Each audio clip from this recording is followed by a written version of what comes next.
You got to put the mic on, right?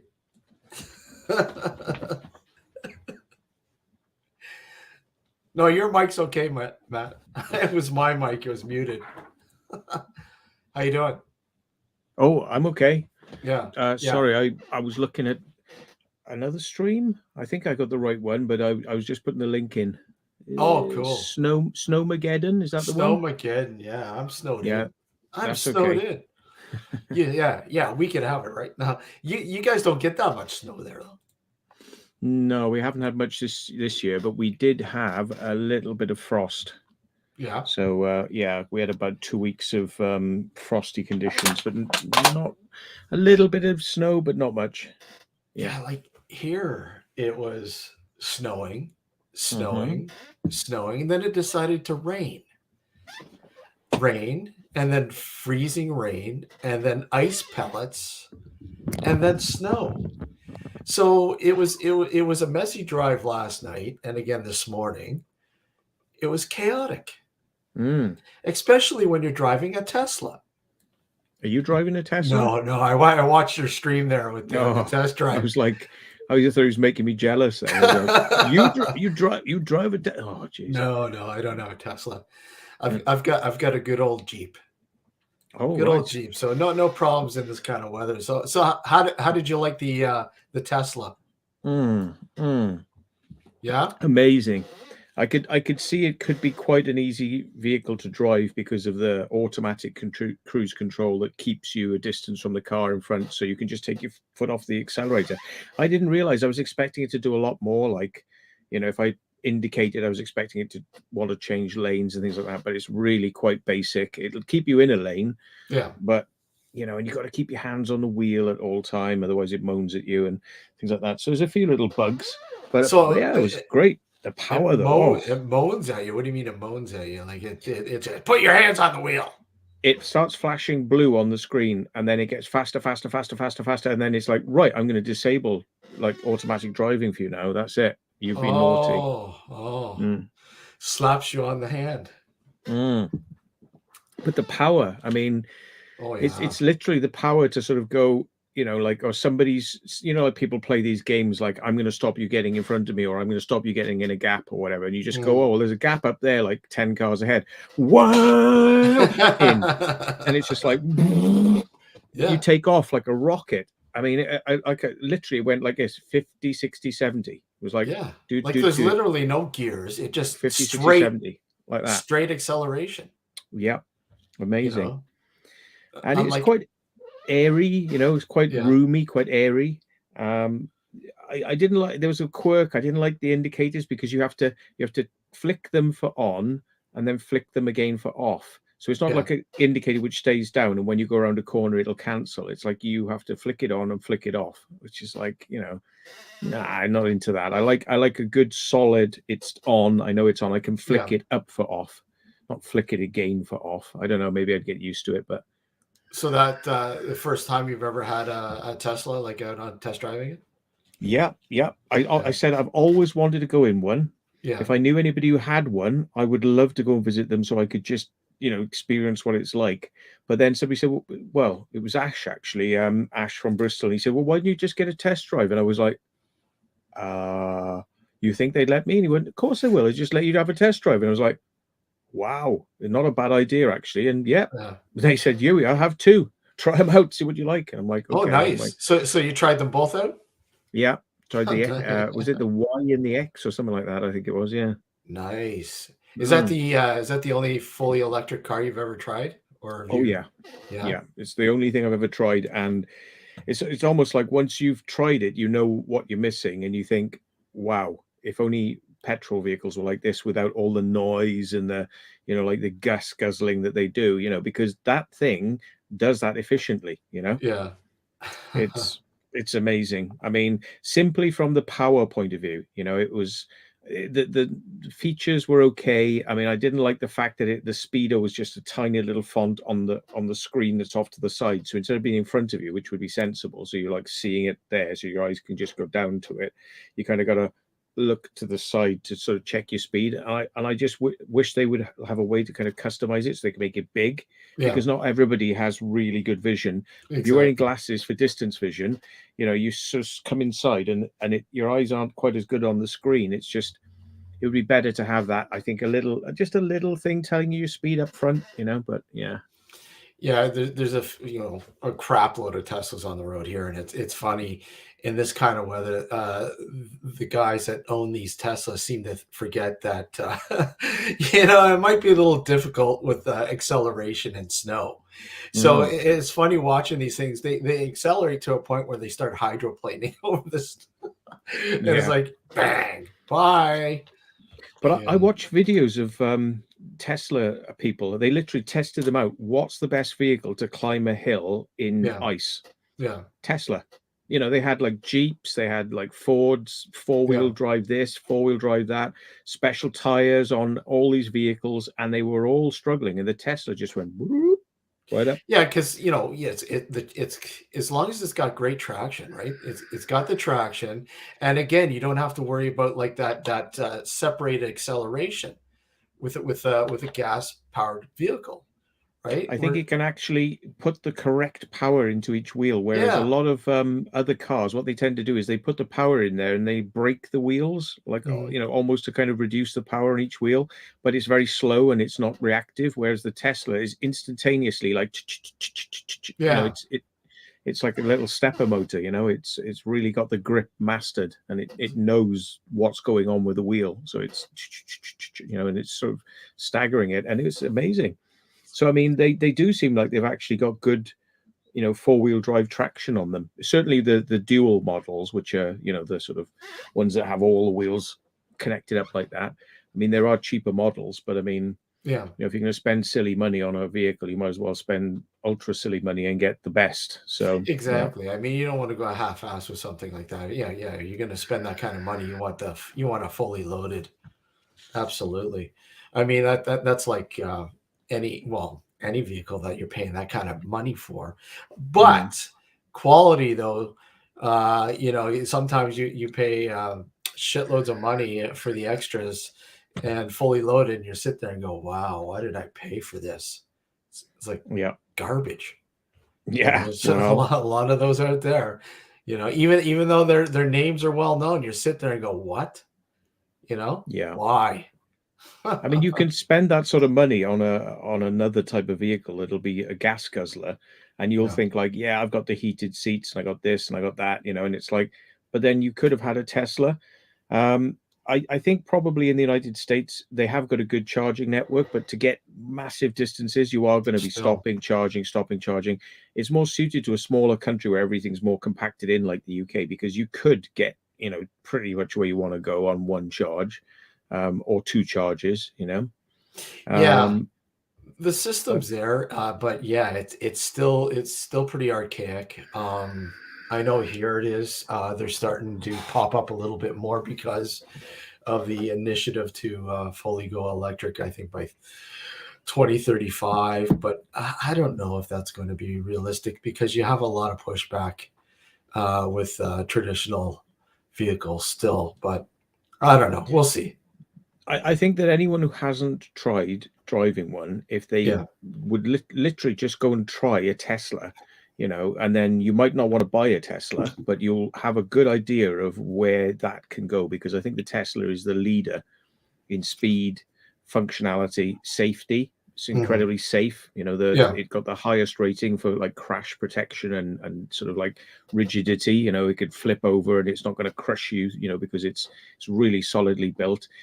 The downsides, I think, from what I understand, that they do break down a lot. People have had to send them back, and under Hmm. warranty, they're changing out a motor and another motor, and there's a lot of that going on.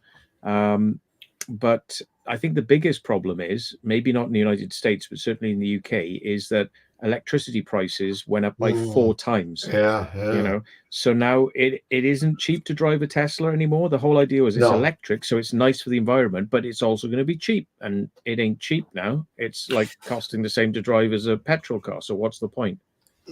And you have, you know, obviously you have controversy with the batteries, the Mm. manufacturer of the batteries, the disposal of the batteries.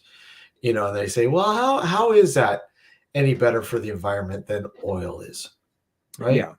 I mean, they can recycle the batteries. It's just the infrastructure to recycle them isn't there at the moment. And Yeah. Tesla are very bad for not wanting you to repair stuff yourself. You know, they put hurdles in your way. So if you try to do a repair, then it'll kind of phone home and tell them, oh, he's been playing with it, and then they'll go, oh, we're going to penalize you now and disable supercharging and things like this. You know, they'll just say, oh, well, you can't supercharge anymore because you did repairs yourself. So screw you.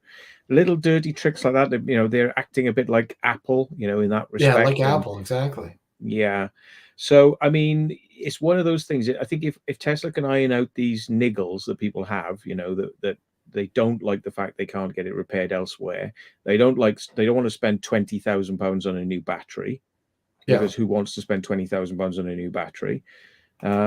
When you consider how much it would cost to buy a second-hand engine and put it in your vehicle, if your engine blew up, you know, you could maybe pick one up for like £2,000, 3,000, you know, like 5,000 tops.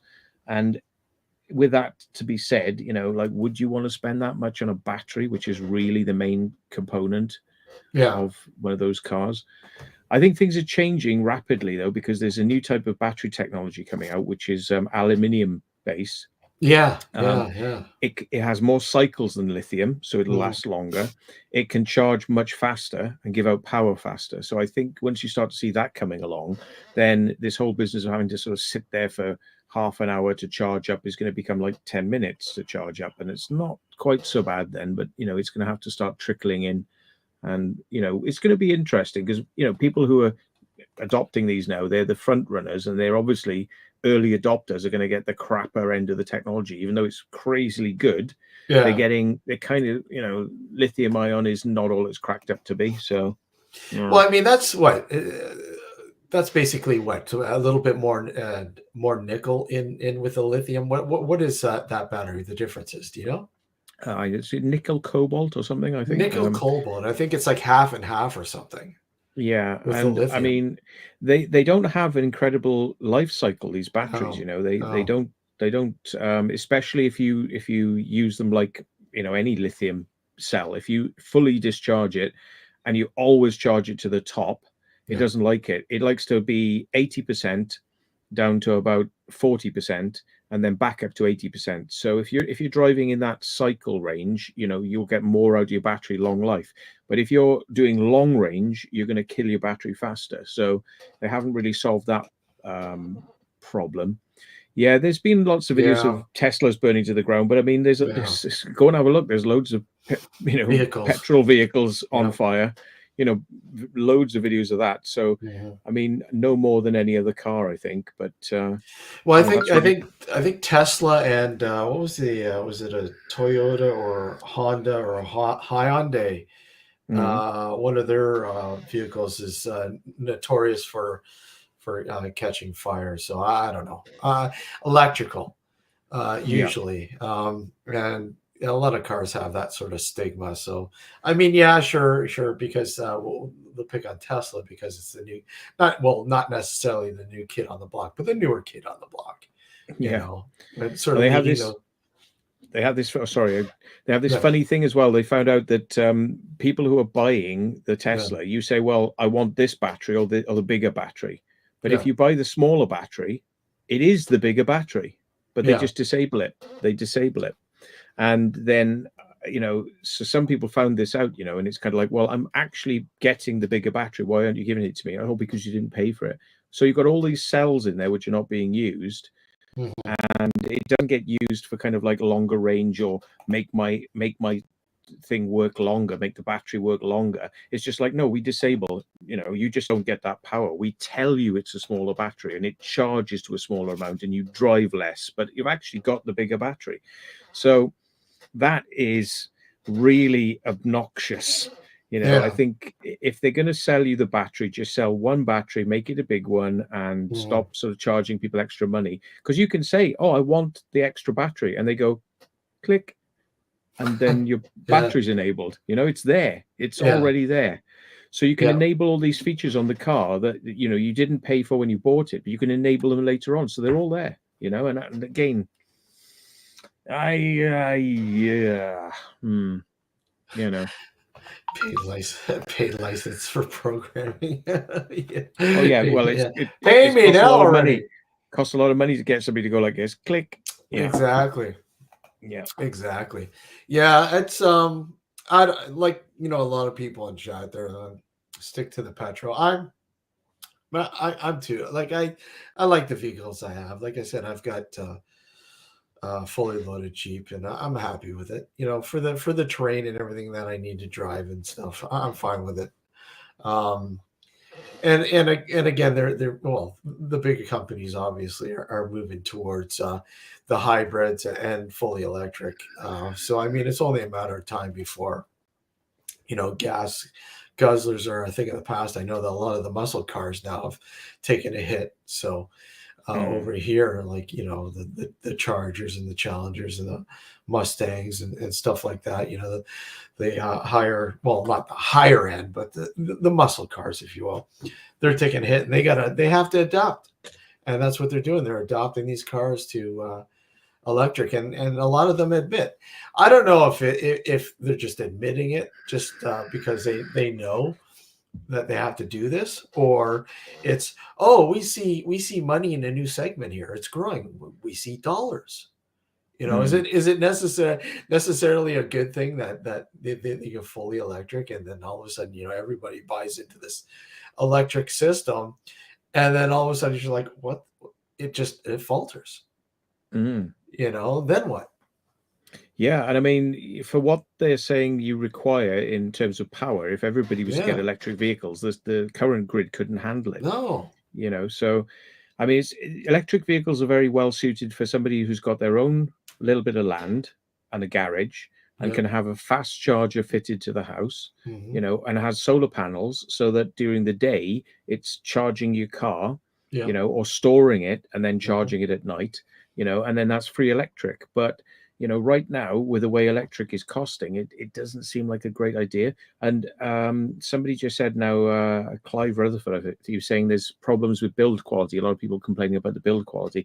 I mean, the ones Yeah. I rode in, actually, I had a look around and you could see the trim wasn't perfectly fitting in some places, and just little things that you could, like me as not an expert, I could see, like, it's been quickly thrown in, it hasn't been Yeah. fitted exactly right, and I heard about, like, if you close the boot and you see the boot doesn't like line up correctly, and it's kind of like a little bit of tolerance out and things like that. I noticed things like that, but I mean, they are being mass produced, but it is overall, it is a well designed car that is quite safe and is very, very fast. I mean, what you're paying for. I mean, if you're buying a Tesla because you just want to drive it like an old grandma, don't. you Yeah. know I mean, like, the reason to buy something like a Tesla is because you want that serious performance, but you don't want to stand out like a sore thumb. You don't want to look like a boy racer, Yeah. and Yeah. and Exactly. that's what you have something that kills all the other cars on the road. You will leave them standing every single time, but it just looks like a normal car. I like that. I like Yeah. that sort of philosophy, you know?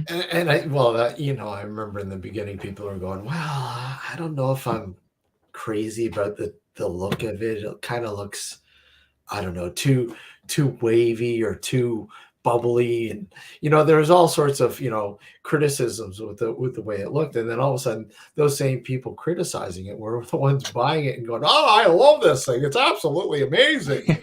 Yeah.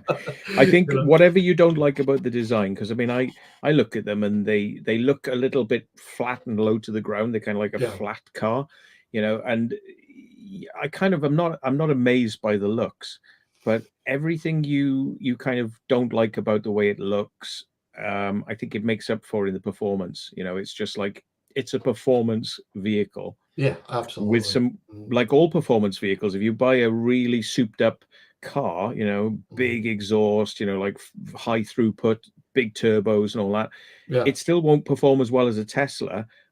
And you'll probably have to have it serviced a lot because they do go wrong when they got a lot of power. Mhm. Whereas the Teslas just seem to be power all day long. They're just designed to have that amount of power.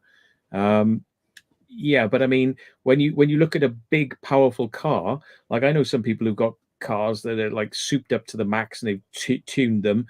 There's no way anywhere near the acceleration of a Tesla. They've Yeah, spent three-quarters of the price of a Tesla to buy that vehicle, and they're getting like 5 to 10 miles to the gallon, like, and they're filling it up all the time, and yeah, it's like ridiculously expensive to run that petrol vehicle.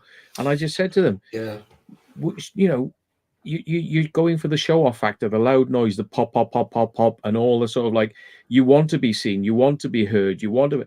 I don't want to be seen. I don't want to be heard. I just want to be whoosh. That's me. I don't want to stand out. I don't want the police chasing me and pulling me over, because it's like, oh, look at him, sports boy. It's like when you own something like a Tesla, you've got the maximum performance. Yes, okay, you'd have to charge it up, but I'm always amazed the lengths that the people I know go to keep repairing their sports petrol cars, and they're breaking gearboxes on them, and there's always something going wrong and needing to go in all the time, and then mm, they're at the petrol station all the yeah, time. So to me, when you weigh up, if you're a sports person, a mhm. Tesla is probably a good option because you'll have all that performance, no hassle off the police, and yeah, you'll have to stop a lot to get it charged up, but what are you there for? Are you there for speed, or are you there for looks?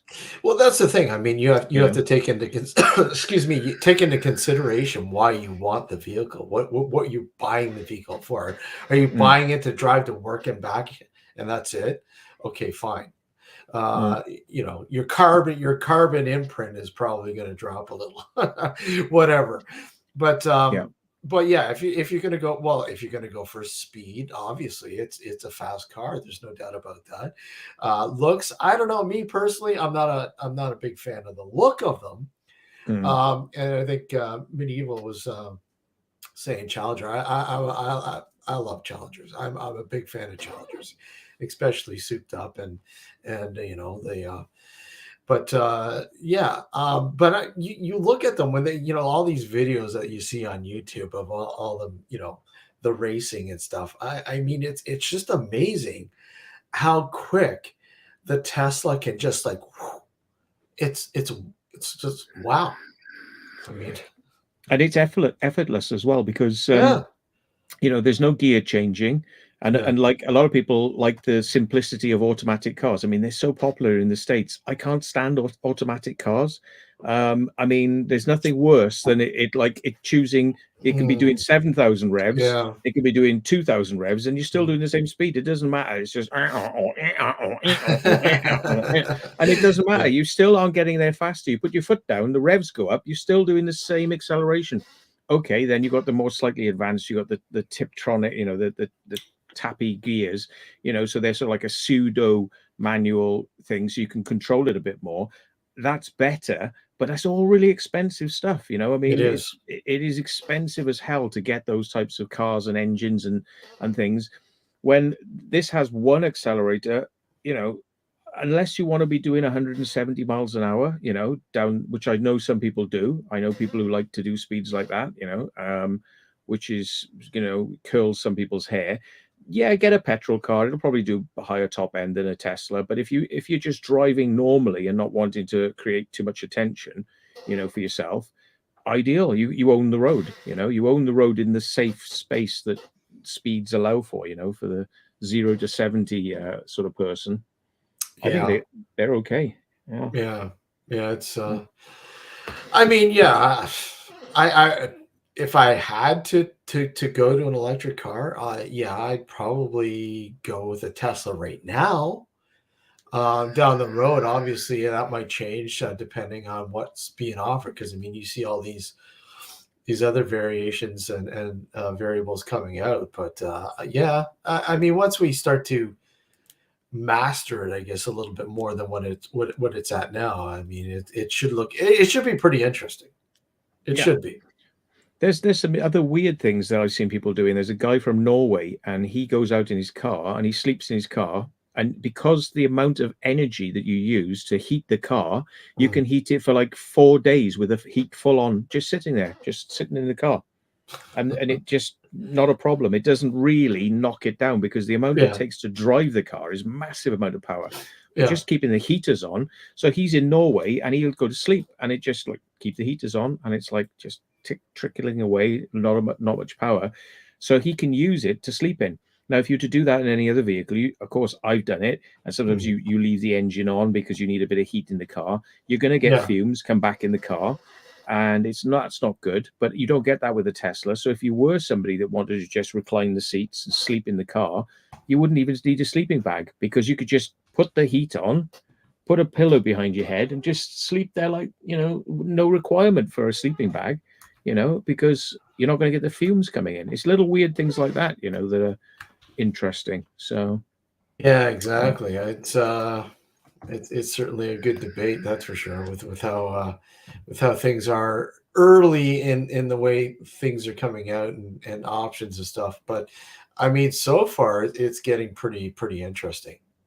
Yeah, I mean, there's a lot of the other thing is there's a lot of other electric cars out there that have got rubbish ranges on them, Yeah. and the performance is very mediocre, and they're still quite expensive, but it's like you're just driving something that, could be a petrol vehicle. It probably isn't going to go very far, so you might be better off with a petrol vehicle because, the amount of effort you're putting into kind of charging it and the scarcity of chargers and things like that, that is a pain.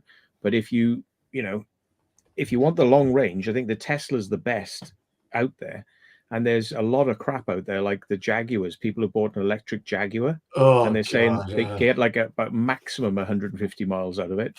It's always needing to be charged and it's just like a nightmare. Like the um, Jags and the Land Rovers, ever since what is it, Tanja took it over, and they redesigned them. Don't get me wrong; they look a lot better than they did before. They look like just are like ancient vehicles before, and then finally they got a refresh and they look nice, but still, you know, I can only imagine because their regular cars are horrible with repairs, the weight, everything.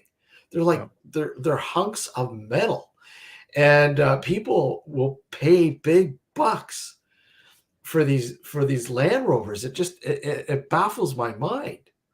Yeah, You I've know? never understood that because they've No. always been classed as unreliable, and even the new ones, you get things like, if you pay for the expensive ones, which have like the air suspension, Yeah. it's always going wrong, Yeah. and you get problems whereby somebody who doesn't understand it when you ask to have a tire changed, if they don't know what they're doing and they sort of like just lift it up on a jack system. I mean, the airbags come down and break and Mhm. things like that. So you've got to be really careful how you repair those things.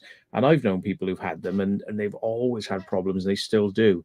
They're very nice when they work and they're absolutely pristine, but they Yeah. go downhill fairly fast and people sell them off quickly for a lot Mhm. less money. Or you can pick up Range Rovers and things like that for a fraction of the price they cost new because people want them in that golden period when they're going to work, and then they get rid of them. They don't want to hold on to them because they know they're going to be a problem. So yeah. Well, let me ask you, what if you were given any choice of a petrol car, what Diesel. Yeah. what petrol car would you go after right now? uh these days, if I had the choice, I would get something that's got the maximum mileage per Yeah. gallon, Mm, 70 okay. miles to the gallon minimum. They are out there. Yeah. Even believe it or not, I found out that Land Rover did a 70 mile per gallon Land Rover, but everything was taken off it to make it as light as possible. But then they put on a very, very clever carburetor system on it, and fuel injection, and it could do 70 miles to the gallon. And I didn't believe this. I was laughing at my friend who had one. I was like, no, come on. You're just saying this because you're just trying to sort of like, compensate for the fact you bought a gutsy Land Rover. And I looked it up and he was right. There's one model you can buy which actually does 70 miles to the gallon. I was like, wow. So therefore, the old stereotype of what they call the Chelsea tractor, which Yeah. is like people who live in London who've never driven off road and they just want something that looks like a Land Rover or Range Rover. They do exist. They do make economical models, but you have to Yeah. drill down and find them, Mm. because they don't sell them to the just general public because they go, oh, they just want a standard Land Rover. Just give them the same old crap. It does 20 miles to the gallon. That's their problem, but they do them. But I mean, I would go for something like a Golf GTI, or Yeah. slightly more of a woman car. There's the Polo, does 70 to the to the gallon, and yeah, I'm much more into diesels because petrols are crap. I've Mm. learned this over the years. Petrol cars are designed to last 100,000 miles. Those engines then start dying. And You know, people have to D. understand too with you, because the streets are narrower. They're Mhm. you don't have these wide open areas, and to have a smaller car makes more sense in that aspect as well. Yeah. Well, there we are. Mitch is saying a BMW 220D sports diesel, 200 brake horsepower, 68 miles to the gallon, and you can do 135 miles in it. Yeah, cars like that do exist, but they're Yeah. very expensive. I'm just thinking, in terms of like a car which has, you know, good braking, good handling. Most important is the miles to the gallon, because realistically, I go places a lot Yeah. and it costs a fortune. And like Ray, I'm gonna, if he's watching, sorry Ray, I'm gonna say what I found out the other day. I mean, he was like, fawning over his car. I Mhm. won't say what. Well, it's a small family car, and he said, oh, this Yeah. has only got a 1 liter engine, so it's really economical. And I Yeah. said, well, how much does it do then? And he flicked through the menus and he was like, well, it's doing about 40 to the gallon. I said, oh, right. So it only does as much as my massive people mover does then, because that does Yeah. 38 to the gallon. Yeah. So you're thinking that you're getting a much better thing by having a 1 liter engine because it's going to be much more economical. Well, actually, it's no more economical than my diesel car. His was a Mhm. petrol. Yeah. And I was shocked because I was expecting it to be like 70 to the gallon, and it wasn't. It was like, 40 to the gallon. So therefore, it's like, well, there is no benefit. If I'm going to buy something that's only going to do the same as what I've got, there's no Yeah. point, and I'm going to get a smaller car, So But then there, people would go, well, diesel's expensive. it's a Like bit it's more expensive, but it's more Yeah. efficient when Yeah. it's in the engine. So Yeah. what you lose at the pump, you gain in efficiency in the engine. Efficiency, yeah. Yeah. But most people wouldn't even take that into consideration, though. They just look at the price and go, "Wow, Yeah, they why think is per diesel liter. so much expensive when it used to be cheaper?" Yeah, no, the reason Yeah. it's more expensive is because of emissions. I mean, they artificially inflate the price because of Yeah. emissions. Yeah. I mean, most vehicles on the road, which is lorries and things, that the most literage used is diesel Yeah. everywhere for everything. Yeah. Boats, cars, lorries, it's all diesel. And petrol cars are only really produced because they're cheap, Yeah, they're and they're cheaper, yeah. cheap to produce, Yeah. you know.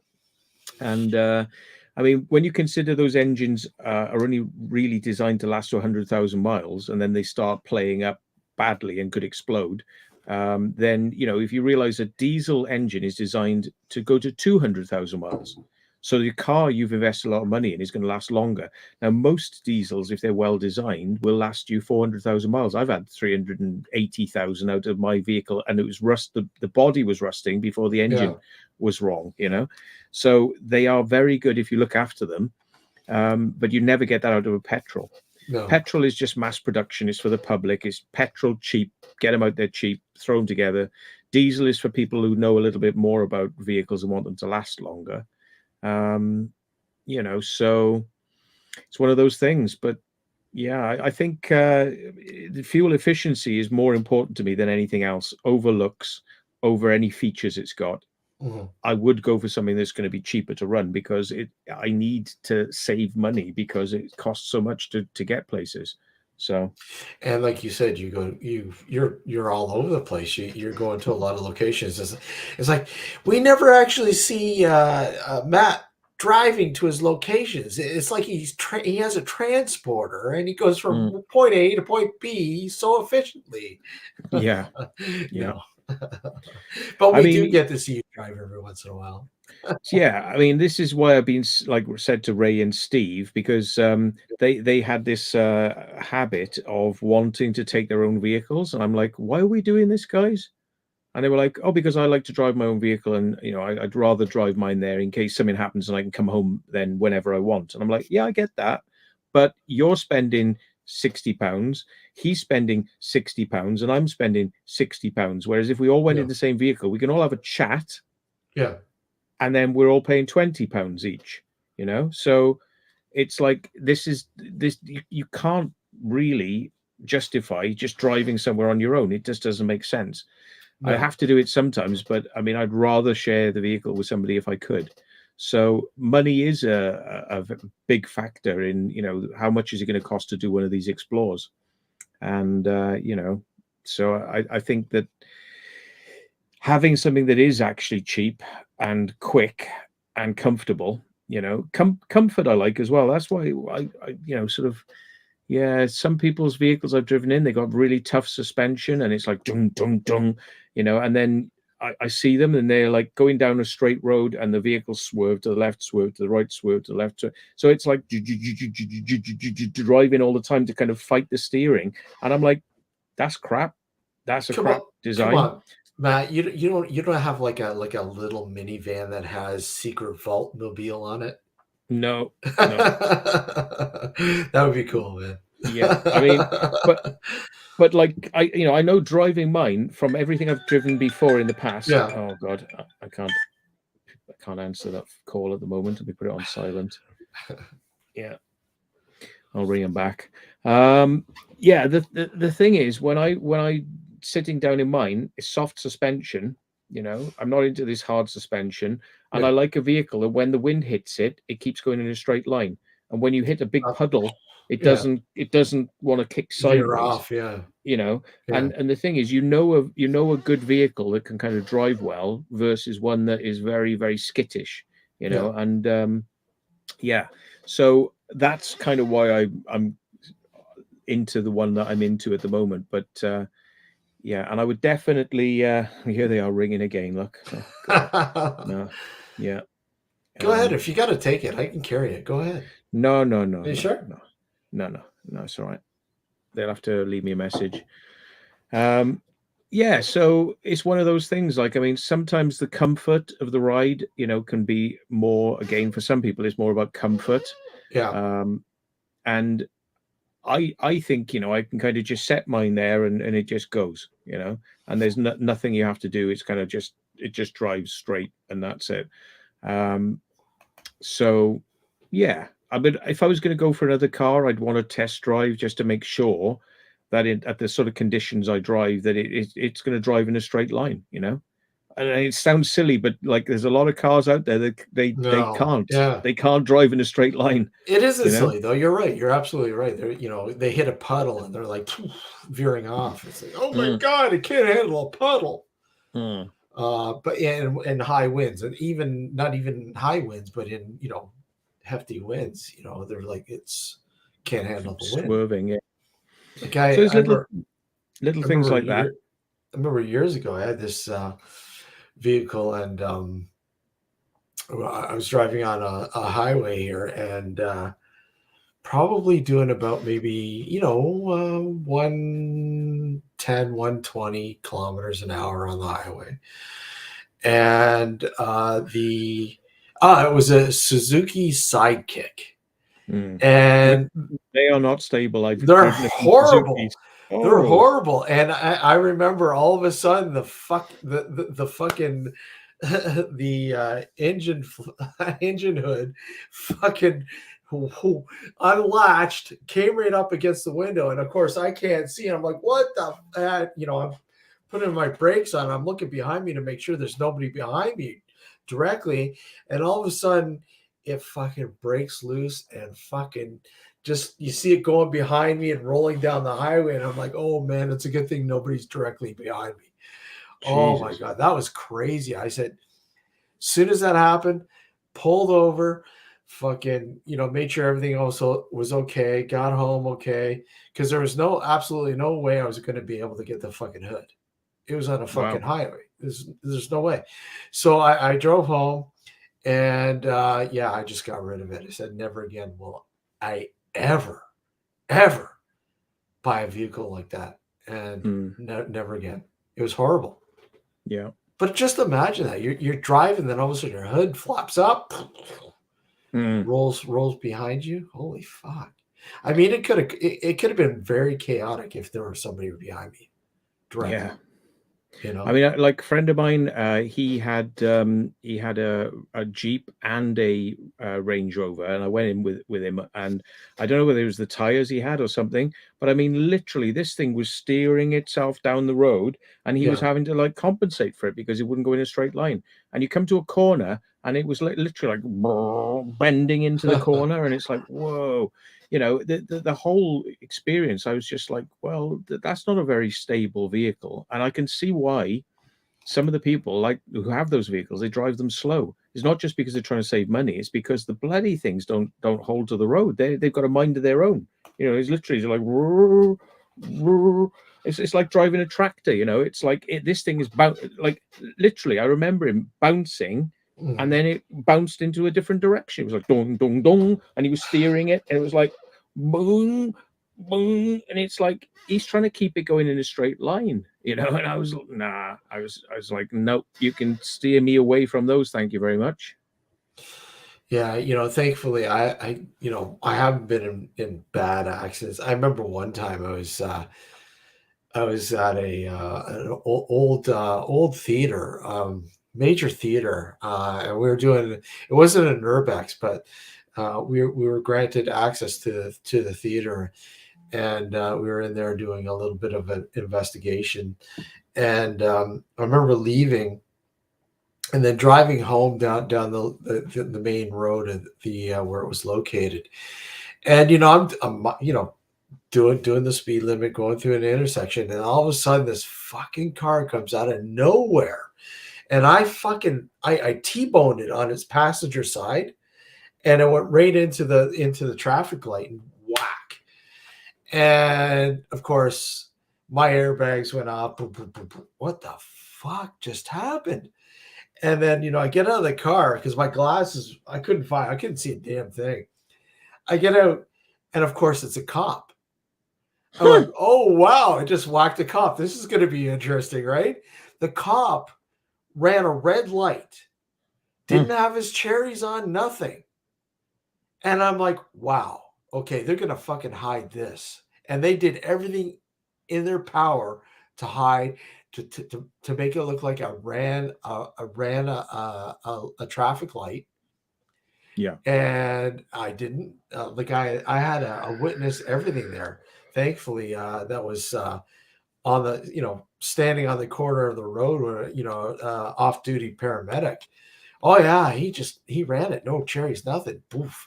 And if I had been going a little bit faster, he would have T-boned me. I would have been gone. I wouldn't be here right now. Yeah.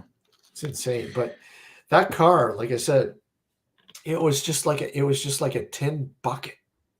And it managed to do what it was intended to do if it got into an accident. Right? It literally, like, the cage part of it was all intact. It was just the extensions. The front was a little mangled up or whatever else, but everything else was intact. Nobody was hurt, and blah blah blah. Because I had 3 other people in the car with me. They were all fine, but thankfully they were all buckled up and everything else. But yeah, it was integrity of cars. That's another thing that just you have to keep an eye on. You really do, in case you get into that kind of situation. Hopefully not, but hey, it always happens. Medieval says he had the accelerator stick down in a Ford Expedition. He says, imagine driving a red brick taking off with no slowing down. Well, you'd imagine the brakes would be able to outperform the engine power of the car, but in some conditions, maybe not. You should theoretically be able to knock it out of gear as well into neutral. Yeah. And but yeah, it's how quick your reaction times are, isn't it? But yeah. Well, that's the thing. Yeah, reaction time. Mm. I'll put the link out there and see if anybody wants to join us. I just remember I like flying my microlight. I used to like land the thing and put the brakes on, and like it would end up pulling the tires off. So sort of Really? like the brakes were quite effective, Yeah. and so you learned to land no brakes and just keep the nose up, so you're using the wings like an air brake, and then you just like gently and use the whole of the runway to slow down. Don't try to slow down quick, because it would just boom, it just pull the tires off, off the rims. So yeah. Well, my boss, he has one of those Kia Stingers, Mm. and he was driving the one day, and he hit a pothole, and without noticing the rim, it didn't affect the rim. The rim was fine, but it caused the one tire to bubble. Mm. And he didn't notice it. He was driving. He drove down to, excuse me, Pennsylvania Mm-hmm. with this air bubble in his tire, and he's lucky the thing didn't burst. Mm. He is so lucky. But it's just incredible. Shit like that happens, and people wonder why. Yeah. It's but yeah, you're lucky, man. I mean, you don't want to be driving knowing you have something like that without having it repaired, because I mean that's so unpredictable. Yeah.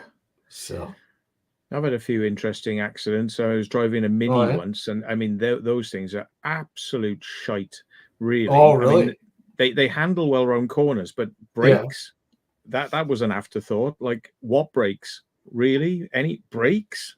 No, it didn't want to stop, and it didn't have any sort of like anti-locks. And I was sort of speeding, I was speeding, and I sort of Yeah. like saw a car, in front. So I thought, well, I'll slow down, and sort of put my foot in the brake, and nothing was really happening. I was like, brake, and it was like, no, and then it started skidding, and it was like, Yeah. shit. So I just like I knocked a car like a billiard ball, and I sort of like went bang into the back of him. And when I looked up, he was like, boo, he was off. I knocked him. I transferred all my energy into him, and he was like, boo, down the road, and it was like, oh shit, that wasn't a good day. Imagine though, and we're talking. Well, I should say the distant future, and it shouldn't be the distant future with the technology that we have, but a lot of these vehicles being able to be, airborne, Mm. rather than driving on the road, using the sky as a highway, if you will. Yeah, but it's a lot more involved flying Yeah, than it is driving.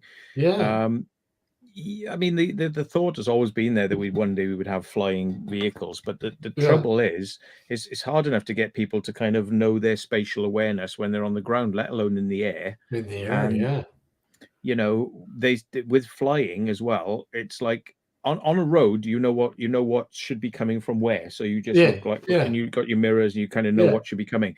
When you're flying an aircraft, that's all you're doing, is you don't have to touch the stick, because it's all in balance. You can let go of the stick, but you're constantly scanning like this.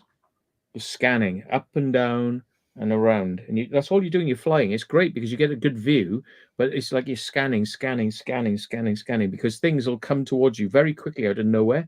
Yeah. Because you see a speck, then it'll be that big, then it'll be bang, and it's that Wow. quick in an aircraft. And it happened to me once. I was flying along, nothing. I thought nobody's going to be up here. It's quite a quiet area, and all Yeah. of a sudden, out of nowhere, a glider just went Oh woof over the no top of me, way. and it was just like that, poof. That's And insane. literally, we were so close, and it just made me think. Flying is all about your eyes, and it's all about really just like being like super sharp on what you're doing, because it's not like in a car. You see something like within seconds. They say, like, for and that's with a slow aircraft. Yeah. Yeah, So we're yeah. talking about like 0 to 80 knots, that sort of Okay. speed. Yeah. You know, and you imagine aircraft that are doing 200 miles an hour plus, Okay. you've got even less time. You Yeah. know, you see it, you wouldn't even be able to get your hand on the stick to turn. You're going to hit it. You know, if it's on the same trajectory as you, you're going to hit it. And you think, oh, that won't happen because the heights and things like that would happen to me. Like a glider went across the top of me, about maybe 20, 30 feet above me. Poof! And he wasn't even where a glider would normally be because they normally go around a particular airfield, and he was well off, you know. So you imagine that in the sky, you know, people are not gonna be able to handle it, most people, because Yeah. the amount of concentration involved is way too much. So Well, that's the thing. Yeah, concentration, and I mean that's a yeah, like you said, that's a hard thing with just regular driving. I mean, most people they don't have concentration. They don't have attention span. It's like, I just want to get from point A to point B with no trouble at all. But yeah, usually that's not the case if you don't have concentration. yeah. So, you know, I mean, I wouldn't mind the idea of it, but I think you're going to have much more integrated safety systems which keep you separated, which they do on large aircraft. You know, kind of they tell you when you're in the proximity of another aircraft at the same level and they warn you. But that's provided everybody's got those systems. So any type of flying car, flying drone is going to have to be like on a computer system where it's telling you who's around you. So if you aren't aware of the fact that somebody's coming in from the side because you're scanning like that, and it's harder to scan left and right than it is in that forward field, you know, like it's going to tell you that something's close to you, warn you, so you know what's happening before you've seen it, because your eyes are not the best thing to kind of be No, keeping you safe. I mean, it's all you got, but it's not necessarily ideal, you know. and So if then you, I mean, radar would have to be totally drastically changed. Radar and mapping the skies. Period. yeah. Would have to be like a thing of importance, if anything. Yeah, and at the moment, everybody just flies where they want to fly within reason. I mean, when you're on controlled airspace, you go where you're told by radar controllers.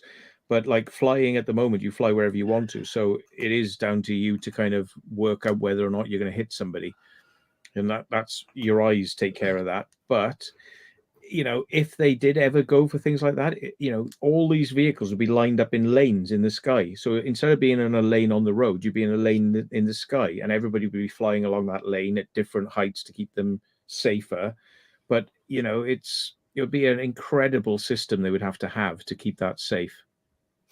Yeah, it be so intricate. It just and I mean, you look at radar now, period, and how stressful that job is. Just imagine what it would be like if we were driving in the sky. Mm. Hey Tim, how are you? Well, Good hey, man, good. How are you, Matt? Are you right? not too bad in yourself. Just noticed we got a flat earther in the chat. Oh Oh no. well, that's all right. Yeah. Everyone's entitled to their opinions. Yeah. So, But the other thing as well, you notice this balloon stuff that happened recently. yeah. It highlighted what I and other pilots have known for a long time is they just don't tend to scan below 60 knots, and they say like Yeah. 40 knots. Anything that's traveling slow just doesn't show up on radar. It's there, but it's filtered out because it's Could too it be too slow. size? Could it be size too, Matt? Like, Uh, do you think they gauge it at a certain size, and um, anything smaller or? a smaller object or something that doesn't reflect radar so well and isn't transmitting a transponder code. So when Yeah. the radar passes it, like a lighthouse beam, when the radar passes it, the aircraft picks it up and goes ping and pings out a signal and says, "This is me and this is my ID." So that's how a transponder works. But so you could have something the size of a drone. When the radar comes past it, ping, and it will tell you it's there. So you can have systems that will identify who you are, even if you're tiny, you know. Yeah, it's hard for radar to pick up small things, but there are ways you can get around that with a transponder. They're talking about bringing it in with drones now, and I'm not much into the idea of this because I think they're over regulating drones, which have never really caused a problem. Yeah. Oh So yeah.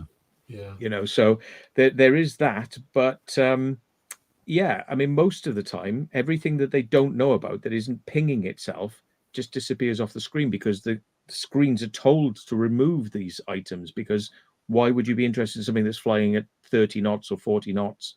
You're not going to be interested in it, so it's taken Is out. it really bad over there? Like the regulation of drones over there? Is it like really restrictive? Um, it is and it isn't, because they brought in this rule that you had to register your drone, but it didn't stop you doing whatever you wanted to do with the drone. Okay. The rules were still the same. So they said you had to license it, and then you had to get an ID for it. So it was like 2 levels of licensing. But once you had that, you can just do whatever you want. Again, it's up to you.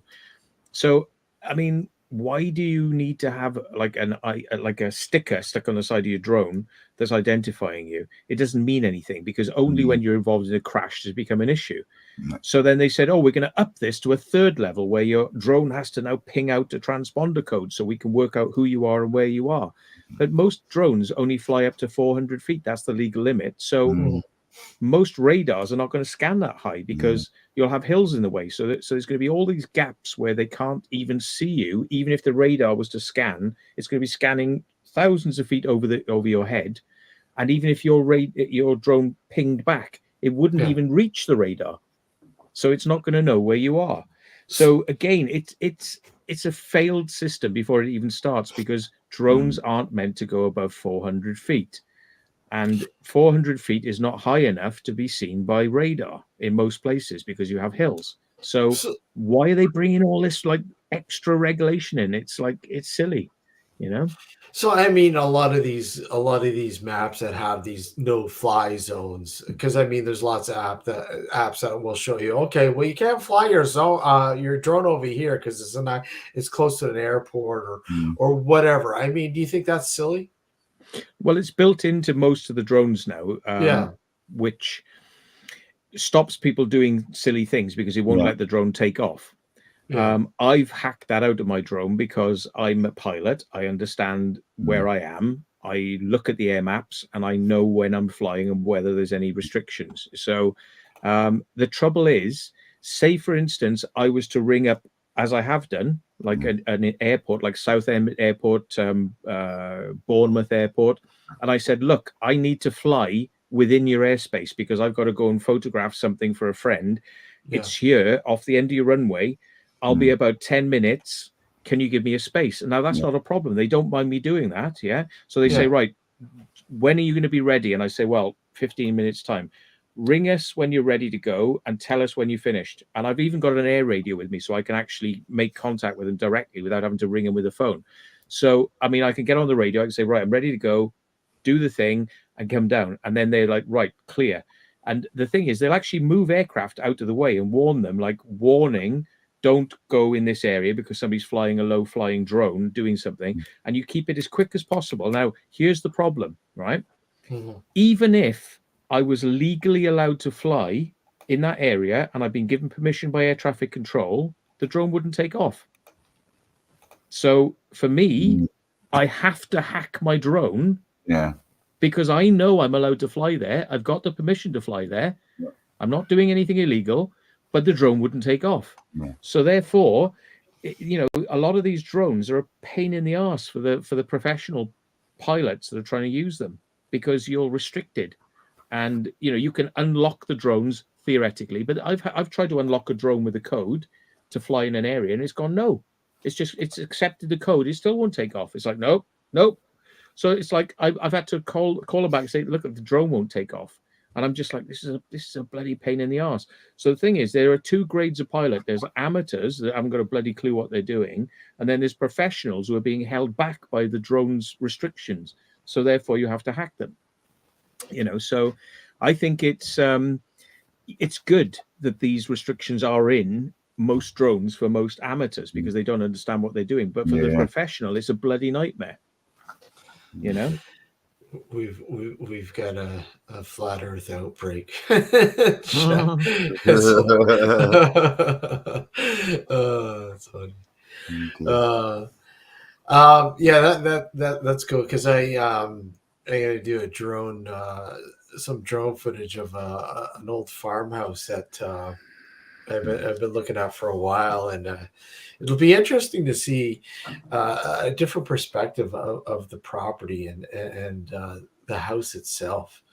And because I said, I was thinking the other day with you, Matt, with some of the stuff that you put up there, and the drone footage it's incredible, and it really does give you a different perspective of like a location that you're about to enter and explore, and seeing it from like that broad view is just incredible. Mm. I think it's a must.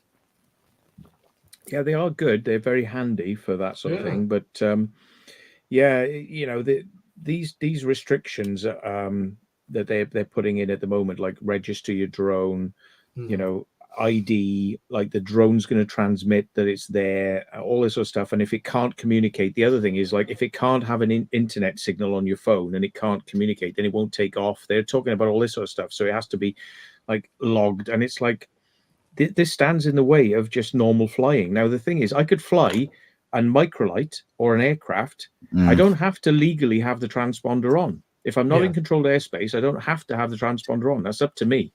You know, I don't have to. Just because it's fitted in the aircraft, I don't have to turn it on. But what they're saying is you have to have a transponder on a drone, and it will not let you take off unless you're connected to the internet. And you're thinking, hang on, I can fly a massive aircraft that could do a lot of damage, you know, and could cause a lot of trouble by flying in the wrong place. And I'm allowed to do that, no restrictions. But if I'm a drone pilot flying this little tiddly drone, you know, I've got to have internet connectivity. I've got to get permission. I've got to be transmitting a squawk code, all this sort of stuff. That doesn't make sense to me because, you know, it flies in the face of what all other pilots are used to. Yeah. And they're treating, you know, all drone pilots like idiots. And not all drone pilots are idiots. Some of us have pilot's licenses. So, you know. So, you know, okay, well, let me ask you, since you have your pilot's license, what are your thoughts about drones from a pilot standpoint? I've never seen one when I've been out in my aircraft. Okay. Never seen one. I mean, okay, I'm not flying as much as some people, but I mean, it's funny because I had like, was it 400, 500 hours on my license? Some people are going for commercial pilot's licenses by the amount of hours I had on my microlight license, you know, and you know, so it's a considerable amount of hours. But I mean, I've never seen anything like a drone. I've seen lots of birds. I've seen lots of aircraft. I've never seen a drone. They're too small to see, to be honest. I think, you know, I question whether an aircraft that's flying at 180 miles an hour coming into a major airport is going to spot a drone. And like all these reports of like I was flying at 20,000 feet, 30,000 feet, and something whizzed past me. It must have been a drone. Drones don't fly at that height. They can't get up there. They physically cannot get that high. You know, so what the hell did you think you saw? It wasn't a drone, you know, but there's all these like silly reports of these sorts of things having, you know, been seen by pilots. I question it, to be honest, because it's going to be so quick. It's going to be like, what was that? It's probably a bird soaring. Birds can soar higher than drones can, you know. So I question whether or not these are actual genuine sightings in the first place. I don't believe there's ever been an incident with a crash into an aircraft.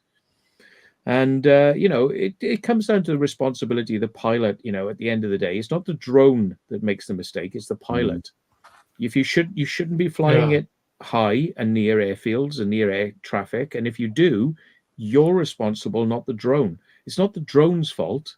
You know, it's not the gun's fault. You know, the gun killed somebody. No, it's the person who pulled the trigger. So, you know, you could say, well, let's ban all drones because an accident might happen one day. It's like, well, let's ban all cars then. Accidents happen every day.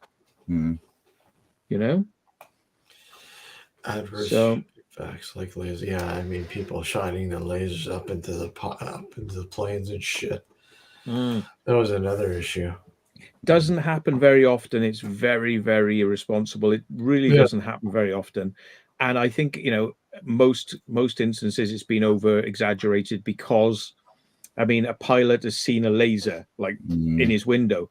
So what do? You just go to instrument flying. You're trained as a pilot to not look out of the window and go on your instruments. You don't have to look out the window. It's not important. But you're on radar control. Your instruments are telling you where to go. If somebody's trying to blind you out the side of your window, turn your head away and look at the instruments. Just don't look at the laser. Yeah. I don't know what the big fuss is about. Like, oh, I couldn't see for about 20 seconds. Somebody was shining a laser at me. Don't look at it. Yeah, here we go. Pan everything and wrap yourself in a bubble wrap. Yeah. Yeah, exactly. There are people that think that banning everything is everyone's, answer, but it isn't. Yeah. Punches Couches says modern aircraft instruments can triangulate a laser immediately. Not commercial aircraft. They're not designed to do that sort of thing. But a military aircraft, yes, because laser lock-ons, for firing missiles, yeah, they probably could. But yeah, exactly. And he's just saying about the Chinese shite that shining lasers at some ship, and it apparently it really upset the sailors on the ship. That I did not see. It was one of them types of lasers, though. I think really one of them really high-powered ones. I did not see that. Well, if you've got a high enough powered laser, you can blind somebody in like 1 second. So why weren't they all blind on? Why weren't they blinded? The point being that it can be distracting, to see a laser, but it's like a radio, like a mobile phone. If you hold it close to your head like that, you're gonna get heating effects. It's damaging. If you hold it there, that's about 1/1,000,000th of the power of that. That's like one. That's 1/1,000,000th of one. Just that distance there, and lasers over long distances disperse. They actually become defocused and they become a larger beam. This is the major problem that the military have in actually managing to focus a beam so it can actually do some burning and cutting on something they're trying to take out of the sky. He's just said no, it was military grade laser. Chinese claim they were measuring the distance between a Filipino boat and the warship or whatever they were using to use a laser on. And you know what? It probably was radar. Could have told them that. Yeah, silly. Yeah. Wasn't paying attention though. Have you seen the footage of that ball thing that's washed up on a beach in some countries? I can't remember which country it is. Boar. It looks like it's very. There were all these people all stood around it, like in hazmat suits and all the rest of it. Okay, tell me more about that. I think of what I've seen it on.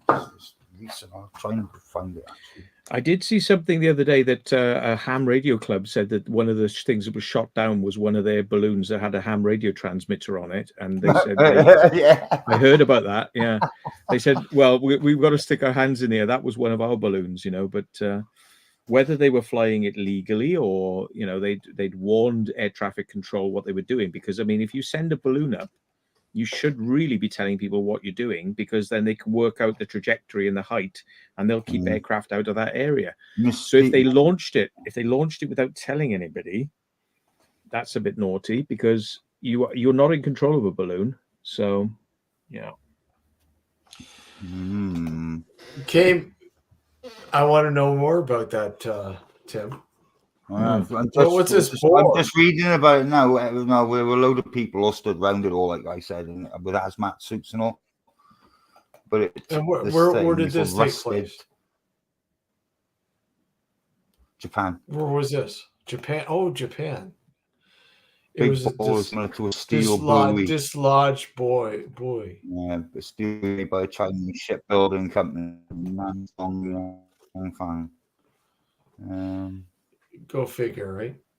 Try and find it. Wait a sec. There's some more balloons being spotted over Hawaii now that they're talking about shooting down. More balloons. Well, the thing is, the more you turn your radar down to see this smaller clutter, the more you're going to see all these amateur things that you hadn't bothered with in the past. Yeah. There are some people who've managed to fly drones up to like 10,000 feet and things like that, and stuff like this. But even DJI, they sell you different blades to operate at high altitudes. So if you've got an Inspire, they sell you high altitude blades because the air is not as dense. So therefore, your blades have to be a different angle to cut the air to be able to fly, because they just don't want to go up. It's the same reason helicopters don't fly. I think it's like 20,000 feet a helicopter managed to get to, but it took a long time because they're not designed to do it. So drones are exactly the same. They're really not designed to go up very high, and they struggle. So you'll have used up most of your battery power trying to get up there before you have to literally just drop it back down to the ground, almost free fall, So I don't think high altitude aircraft have anything to worry about from drones. Balloons, perhaps, but not drones. And, you don't hear them saying on the news, we need to regulate drones, where they all have to have a license and have to have a serial number on them, and they should tell us what they're doing. But it's all about drones. Drone. Nothing about balloons. You don't hear, they're not talking. They're just like, it's a threat, we'll shoot it down. But drones are a danger. I think that the reason that everyone freaks out about drones is not because of the drone, it's because of the surveillance capabilities. That's what pisses people off. Surveillance, being seen. I'm being spied on. Are you that important to worry about being spied on? Oh, but I think I'm being spied on. You get people freak out when they see a helicopter flying across the horizon. They go, that's obviously taking photographs of me. It's like, why do you think it's interested in you? It's just a helicopter flying over your house into the blue yonder, but you think it's all about you. You see, and this is the drone problem. People see somebody flying a drone and they get all uppity, like, oh, it's about me, me and my house and my property, and me, and it's all about them. They're not interested in finding out, well, what's that drone doing? Well, it's not interested in you. It's flying to look at the hills, and it's got a wide angle lens. It's not even able to look at your house because it's seeing your house is like 1 pixel, but you think it's got some sort of military grade lens on it that can see you from 30,000 feet and read your newspaper. No, most drones have got really wide angle lenses. If you can see the drone, it probably can't see you, Drones, a wonderful thing, wonderful invention, and like everything else, if there's so much potential and capability for these things and what they can do and what you can use them for, but yet there's always that nefarious sort of aspect behind drones now, more so than ever. People are like, oh, drones are nothing but good, nothing but evil things that spy, and they're equipped with weapons and infrared and blah blah and night vision, and they can see what you're doing at night, and they look in your window, and oh my god. Yeah, well, most drones can't see in low light. They struggle when it gets to twilight, and get really noisy. But they are being used very effectively to route people out in Ukraine, but you're flying only half a mile, and you're having to get quite close to people, but it's quite safe to do that with a drone because it's unlikely they'll be able to shoot you, even if they were trying to, because it's a small object, and they can get in and find out where the troops are and say, strike there now. So then they can target a missile to strike that area. So they're quite useful in that respect.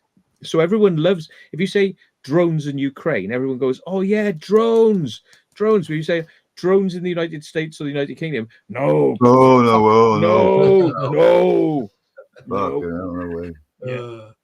They can track you down.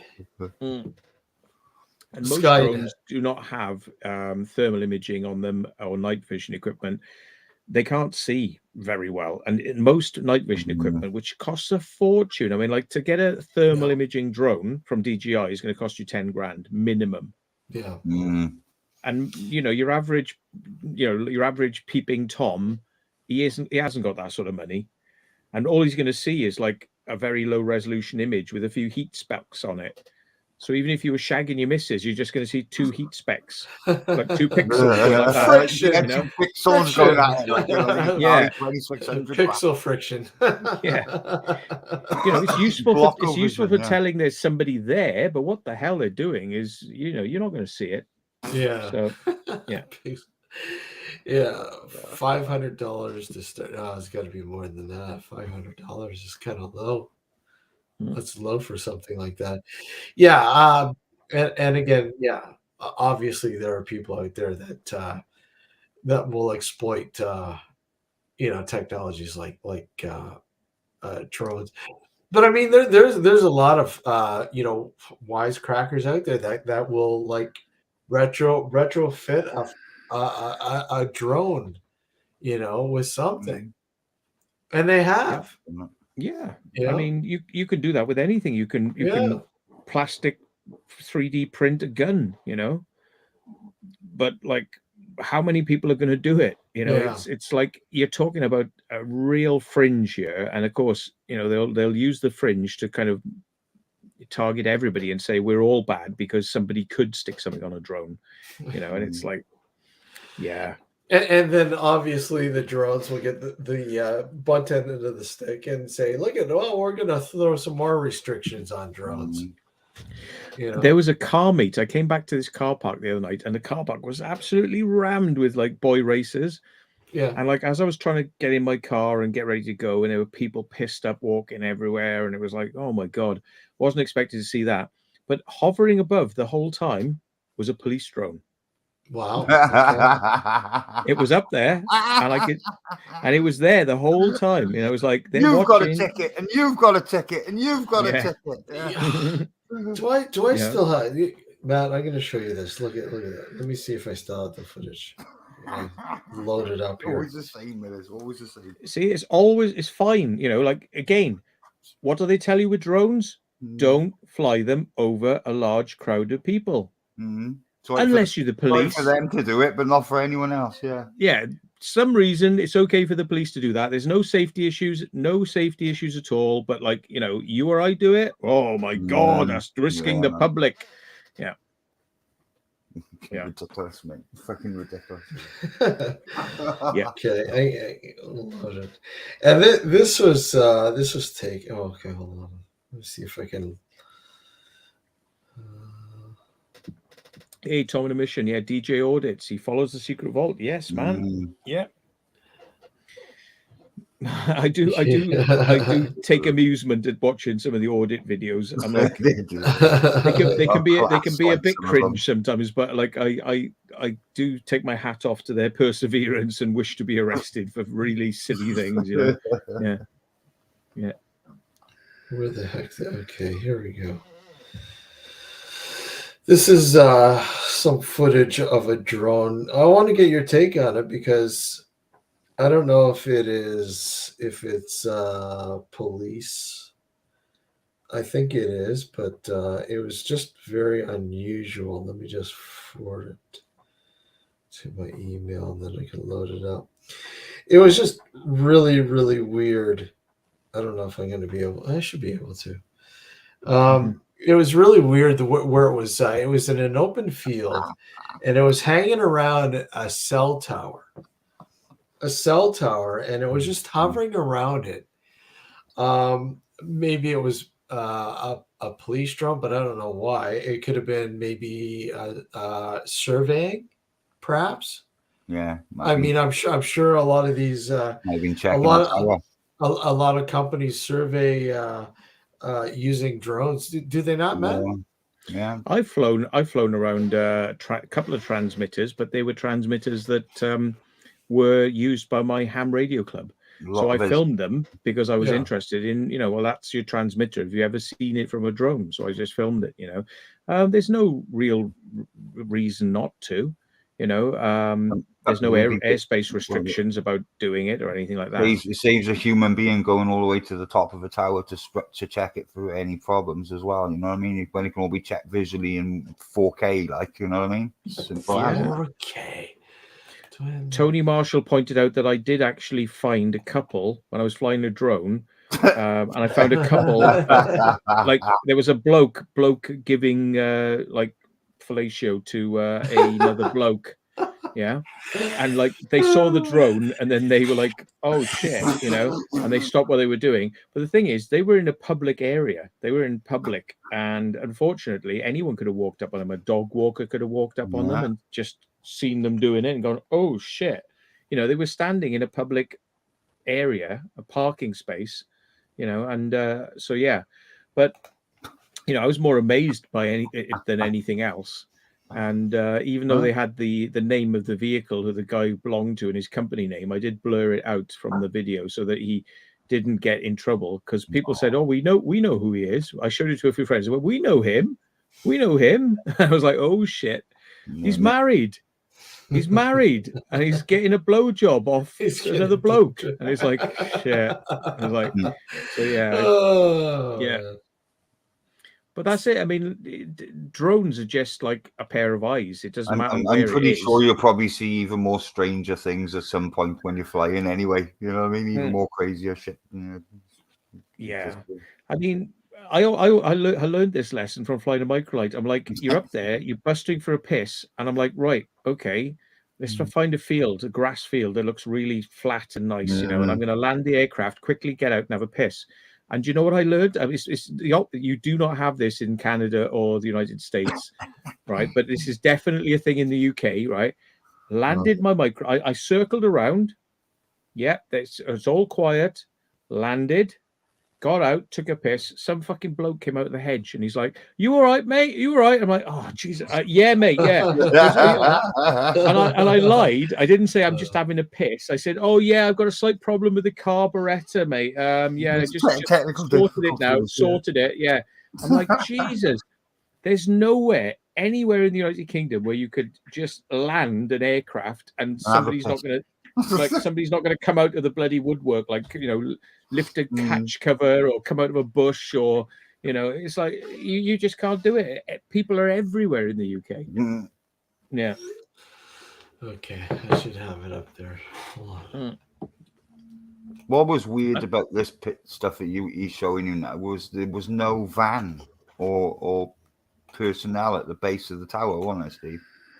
No, and this whatever it was, like I said, it came from whoever was controlling it was definitely. Did you just show it? No, not yet. I'm loading it up here. I thought I had it on the PC, but I have it on my phone still. But it took off. When it eventually took off, it went quite a distance. So I'm like, okay, whoever is controlling this, I mean, what's the average distance that you can control it before you lose signal? Depends, doesn't it, Matt, with regards to what models. 3,000 or 4,000 kilometers if you're in an area that doesn't. Wow. Okay. Yeah. Okay. I mean, a lot longer than that if you're somewhere where you're high up and you've got a good field of view. But what scuppers it is if you're near a lot of Wi-Fi repeaters and things like that, it starts eating up the channels that it's using for transmission. So you can go a lot further than that, but you've got to, you know, you've got to gauge, am I going to get back, you know, with the wind, is the wind against me and all this sort of stuff, and are you going to get back? But you can go a long distance, and I know some people say, like, you know, well, legally you're not meant to, but then again, most people you speak to, once they fly about, you know, 500 feet away, they can't even tell where the drone is if they don't keep their eyes on it continuously. So you have to have eyes on the drone. This has been a thing I've always questioned this. You have to have eyes on the drone. So if you have eyes on the drone, well, you can't be looking down at the screen because you want to film. So you have to look at the screen. Yeah. And the moment you look at the screen and you look back, you cannot find the drone. Cannot find it. I know. So legally, you have to have sight of the drone, but you never can because it's impossible. So therefore, it's kind of a joke before you even start. You know, you can't do it. So the best way to know what your drone is doing is to look at the screen because you know what it's doing. When you're flying towards the sun is the other thing as well, and you're using your you're doing it by line of sight. It can really fucking do your eyes in. Like, you know what I mean? Yeah. Okay, here it is. And, I mean, and you just lose all awareness then. Yeah. See, there it is. There. That's a high-end drone because it's got an underslung camera, so it's a professional drone. It's probably doing some sort of survey. Yeah. Mm. Checking the structural integrity of the tower, maybe. Yeah. Yeah. But yeah, it was just hanging around there pretty much for quite a while while I was filming it, and then, like I said, when it took off, there was no evidence of whoever was controlling it. There was because there's a as close up as Yeah, possible. it's definitely a quadcopter. That looks like an Inspire. Yeah, Yeah. Yeah. yeah, That's silhouette. Yeah, it's a silhouette. Mm.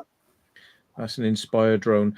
I mean, they're more high-end drones, and they've got zoom lenses on them. So what he's probably doing, the reason he's hanging around so long is because he's zoomed in and he's actually just looking around all the parts of the thing, so that later on somebody can analyze it to find out whether there's any Checking reason the welds, to service. checking the bolts, checking the Yeah. welds, checking everything basically. Mm. The wiring. And it's a really good tool because you don't have to physically go up there and be a trained guy who has to climb these things. You can do it quickly, and you can be there. You can do it twice a month. Like you go out every fortnight and check things. Whereas to get people to go up there every fortnight is going to be an expensive thing. You can just sit a distance away and do it remotely. Which is good. Well, they stopped doing power line surveys with helicopters, basically. You know what I mean? Saying that, I did see one the other day. I saw an electric company. Caught one doing it. Yeah. Oh, this must be somewhere. I've seen them doing it with drones.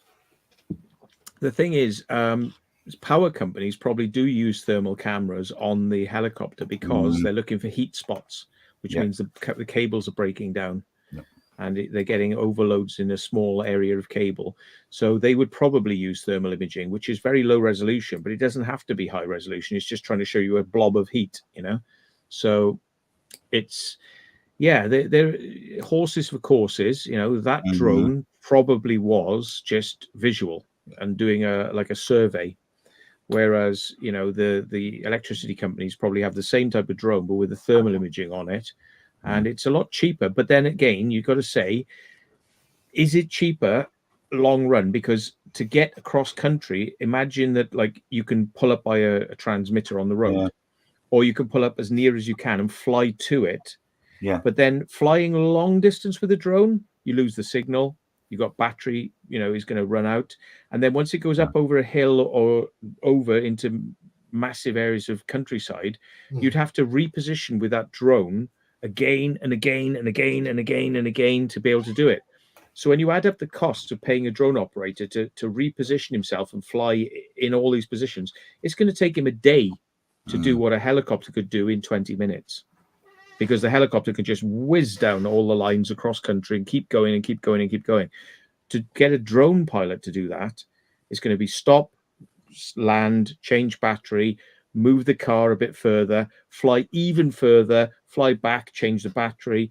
It's going to be constantly like that. So overall, you've got to weigh up, is it cost effective to use a drone versus a helicopter? Because once you work out the costs to get a drone pilot to do it, even if it's your own trained drone pilot, the drone pilot's going to say, well, it's just taking me like the whole day to do something here that you guys would have done in an hour, in a helicopter. And it probably works out about the same amount of money, I would have thought, to use a drone and spend a whole day to do what you could have done in 1 hour on a helicopter. Yeah, exactly. So, exactly.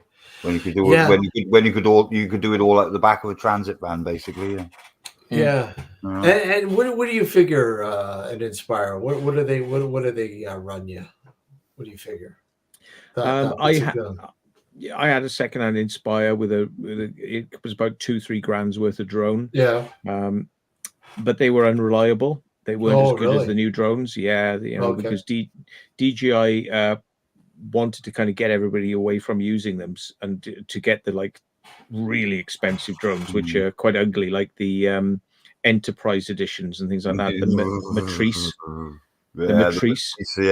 So what they do is DJI brought the Inspire out and it worked really well. And they said, oh, you must update your firmware. And then they made the quality worse and the range crapper. And they said, oh, now we've got a new Inspire 2. So then they released a firmware for the Inspire 1 that made it really crap. So everybody want to get Inspire 2.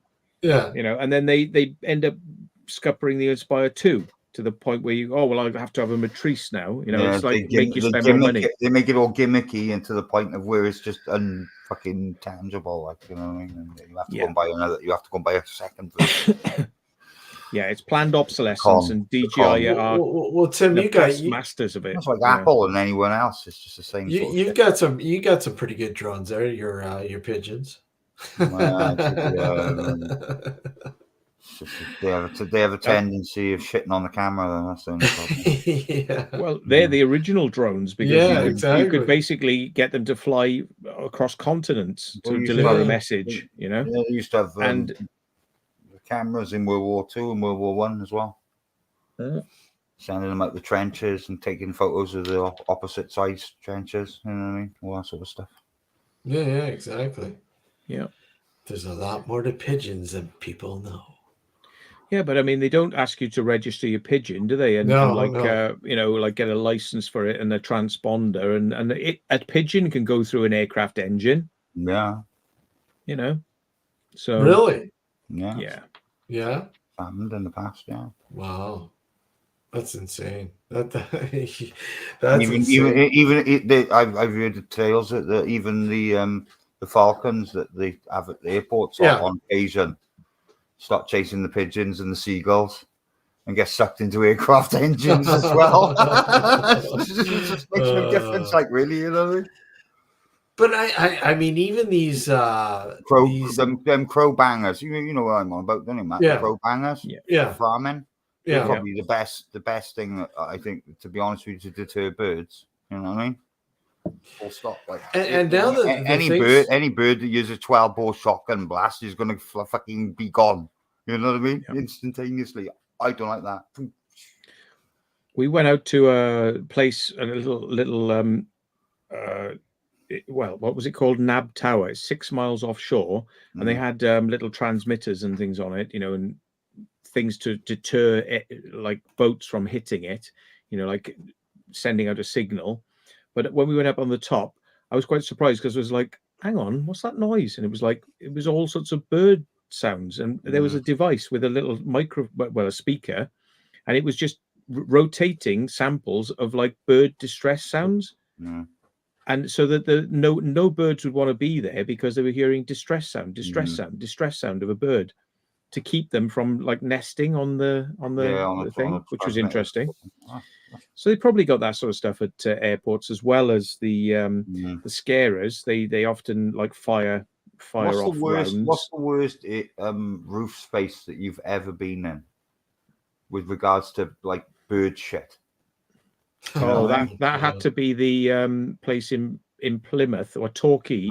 I remember seeing a video for that one. Yeah, fucking hell, oh my God. It was a church. It was a church, and we went up this little spiral staircase, got into the roof, and the pigeon shit was like piled up high. It was just like a hive, a pigeon hive. It's just like the most grimmest thing I ever fucking seen, to be honest with you, to do with birds. It was just like, what the fuck? Yeah, because they love to sit. They love to sit in the same spot. There's like a magic spot and just shit. So they like, and it's just built up into a pyramid of shit. Yeah, I mean, like I often wondered about Merlin and whether, because I often suspected that she was actually a government drone that was malfunctioning. You know, because birds are apparently robots on YouTube. But this is a new thing. Well, it's not a new thing. It's about 3 years old, but they're trying to revive the meme. Sounds like a feasible story. There's a question there for you, Matt. Can I ask Matt a question? What site did you get the cheaper DJI drone from, please? There are reconditioning places that buy in batches from DJI. They've been serviced by DJI, then they sell them out bulk, and then these companies sell them on. And they you know that you're dealing with a company that's like allowed to do that, because they say, what do they say? It's manufacturer refurbished, you know. So it's come from DJI, but these are the resellers. So DJI won't sell them themselves, because if they put a tab, like, you know, on DJI's website saying, hey, you can buy a drone for a fraction of the price, it kind of, nobody's going to want to buy it at full price. So they don't sell these drones themselves. They sell them to other dealers who will then sell them for them. And I'm quite happy by that because I know it's been properly repaired and it's cheaper. But yeah, you can pay brand new price from DJI, or you can get a refurbished one from another dealer. So on eBay, just look for manufacturer refurbished, DJI authorized reseller, and then it'll say manufacturer refurbished. Or you could alternatively go and get it off AliExpress and get it delivered by Chinese spy balloon. Yeah, it might take a long time. It'll take a month to get to you. Yeah. What's speaking of drones, there's some really really interesting footage of some of these like strange footage that some of these drones have picked up. Obviously you get people who say, well, yeah, I have evidence of Bigfoot or something very unusual that the drone has picked up. I mean, what's the most unusual thing that you've seen in drone footage? I saw a Bigfoot once getting out of a Billy Meyer space saucer. Space. Yeah.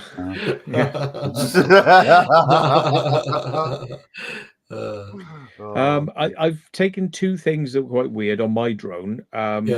One was this like streak that went out. Yeah, but I worked out that it was I worked it out in the end. It was probably spider web. Yeah. That spiders fly, they take off on their webs and they fly and land somewhere else. It's a thing they do. And of course, when you're flying past it, the reflection is going to go differently along the thing, and it's reflecting the sun back at you, but you only see the reflection, you don't see the web. So all you see is the reflection sort of moving and then go off as you change angle. It was strange, that bit of footage was. Yeah. It was and then there's the second one, which I think is the one you're probably thinking of, which was this object that was hanging, in midair, which I think was also on the web, but was being drifted off by the wind. And that was a weird one. But I was flying towards it, so it had an unusual motion. It seemed to jump up from the ground and come towards the drone. But that was to do with me raising my height and going towards it. And as I did that, it's probably just going at the same speed like that in the wind. But because I was coming up and towards it, it made it look like it came up out of the ground, jump, and then sort of like was coming straight at me. But it was probably to do with my positioning more than its positioning, So I think we've managed to work out what those things were, but I don't know of any. I haven't seen many other pieces of drone footage that have captured unusual things. I should look into it a bit more, actually, because drones are there is some stuff on YouTube. Yeah, there's some really weird stuff, man. I mean, don't take it at face value, though. Yeah, well, that's because the thing. You know what YouTube is like with regards to people who live in their mother and father's basements and play around with editing software and all the rest of it. Hey, Iowax, how are you? Hey, Io. So you were saying the weirdest thing you saw. So the weirdest thing I saw while flying my drone, I have like a little $100 one, and it goes 0 to 50 tops in like a couple seconds. Like it's one of them digital FPV ones. And like I crash a lot because I push the boundaries of it. Like I have about 6 of them that are broken now, so it's more like a $600 drone to me now. And so buy cheap, buy 3. Yeah, buy three times. Yeah, just get a Hubsan. There you go. If you want to take shite footage and crash your drone all the time. Yeah. Well, the footage sucks, dude. Like digital. I don't know if you've seen digital FPV footage, but it just looks. It's terrible. It breaks up in statics and stuff like that. It'll cut out. Yeah. But I was flying around this tree. This is the weirdest thing I saw. Was I was flying around this tree just as fast, the stick all the way up. Like I'm like pushing the 50, like, but I was turning, so it wasn't going 50. It was just making a loud noise, like like a lawnmower underneath this tree. And I crash eventually. And as I'm down, I'm like kind of like trying to pop up, like, and and then I see a squirrel jump off the tree, and it's on the tree I was circling, and it jumps down, and it looks at me, and then it walks up to the drone and starts sniffing it, like what? And that's probably the weirdest thing. And then also like birds will attack it. Swerve. They're usually pretty good at not making contact, but they do like to swerve in front of you and swerve in front of you. I've had that a few times. Yeah. Yeah, you'll see it. It's like, what was that? It's a crow or something. That in my neighborhood, I think crows will come out, and you'll hear them as soon as you start that drone up. They'll be like, it's like a murder of crows that are surrounded with that with drones. Yeah. But yeah, I just come on to tell you guys that. And if like anyone wants to start FPV, you can always start digital too. I'm not like a salesperson, but digital, it's just, I don't know, like like you want to stay in your property probably to avoid, because you wear goggles. Like the law is you have to see the drone in most places. So like since you're wearing goggles, you're not going to be able to see the drone. You're in the drone. Yeah. Yeah. I think it's safer, to be honest, because you know where the drone is and it's easy to control. It's a lot harder to control a drone when you're meant to be looking at it and it's going all over the place. You can't tell whether it's going forwards or backwards or to the left or to the right. It takes a long time to work out what it's doing. Yeah, you can't see Just what. Getting a refill. I'll be back, guys. I've actually crashed my drone trying to explain to someone. I mean to cut you off, but I've crashed my drone hard because I was up in the air and I had somebody else with the goggles on, and I tried to do a flip just to like example, just to show them an example of what it can do. But like, and it has auto adjust and stuff, but like just not having control of that, being in it is enough to send you it's hard to control for sure. You have to be a trained pilot. Hey, I had a massive like not an octocopter, a hexacopter, and I built it myself, you know, and it would crash every once in a while, so I was always rebuilding it, you know, because it was a bit rough and ready. But one day I went up near RAF Fairford, and I was trying to film a crop circle. And I was just like gently flying it because I mean, you know, I am trying to take photos. I'm not trying to be crazy, you know. So I just gently fly it over the crop circle, and this thing, it went out of control. It went completely out of control. I was like, mate, I haven't got no control over this. And I watched it, and it went whoop and flipped upside down. This is a big drone. It flipped upside down, and I was like, oh shit! So I just put the power on. I was like, shit, and it was like it was sort of wobbling.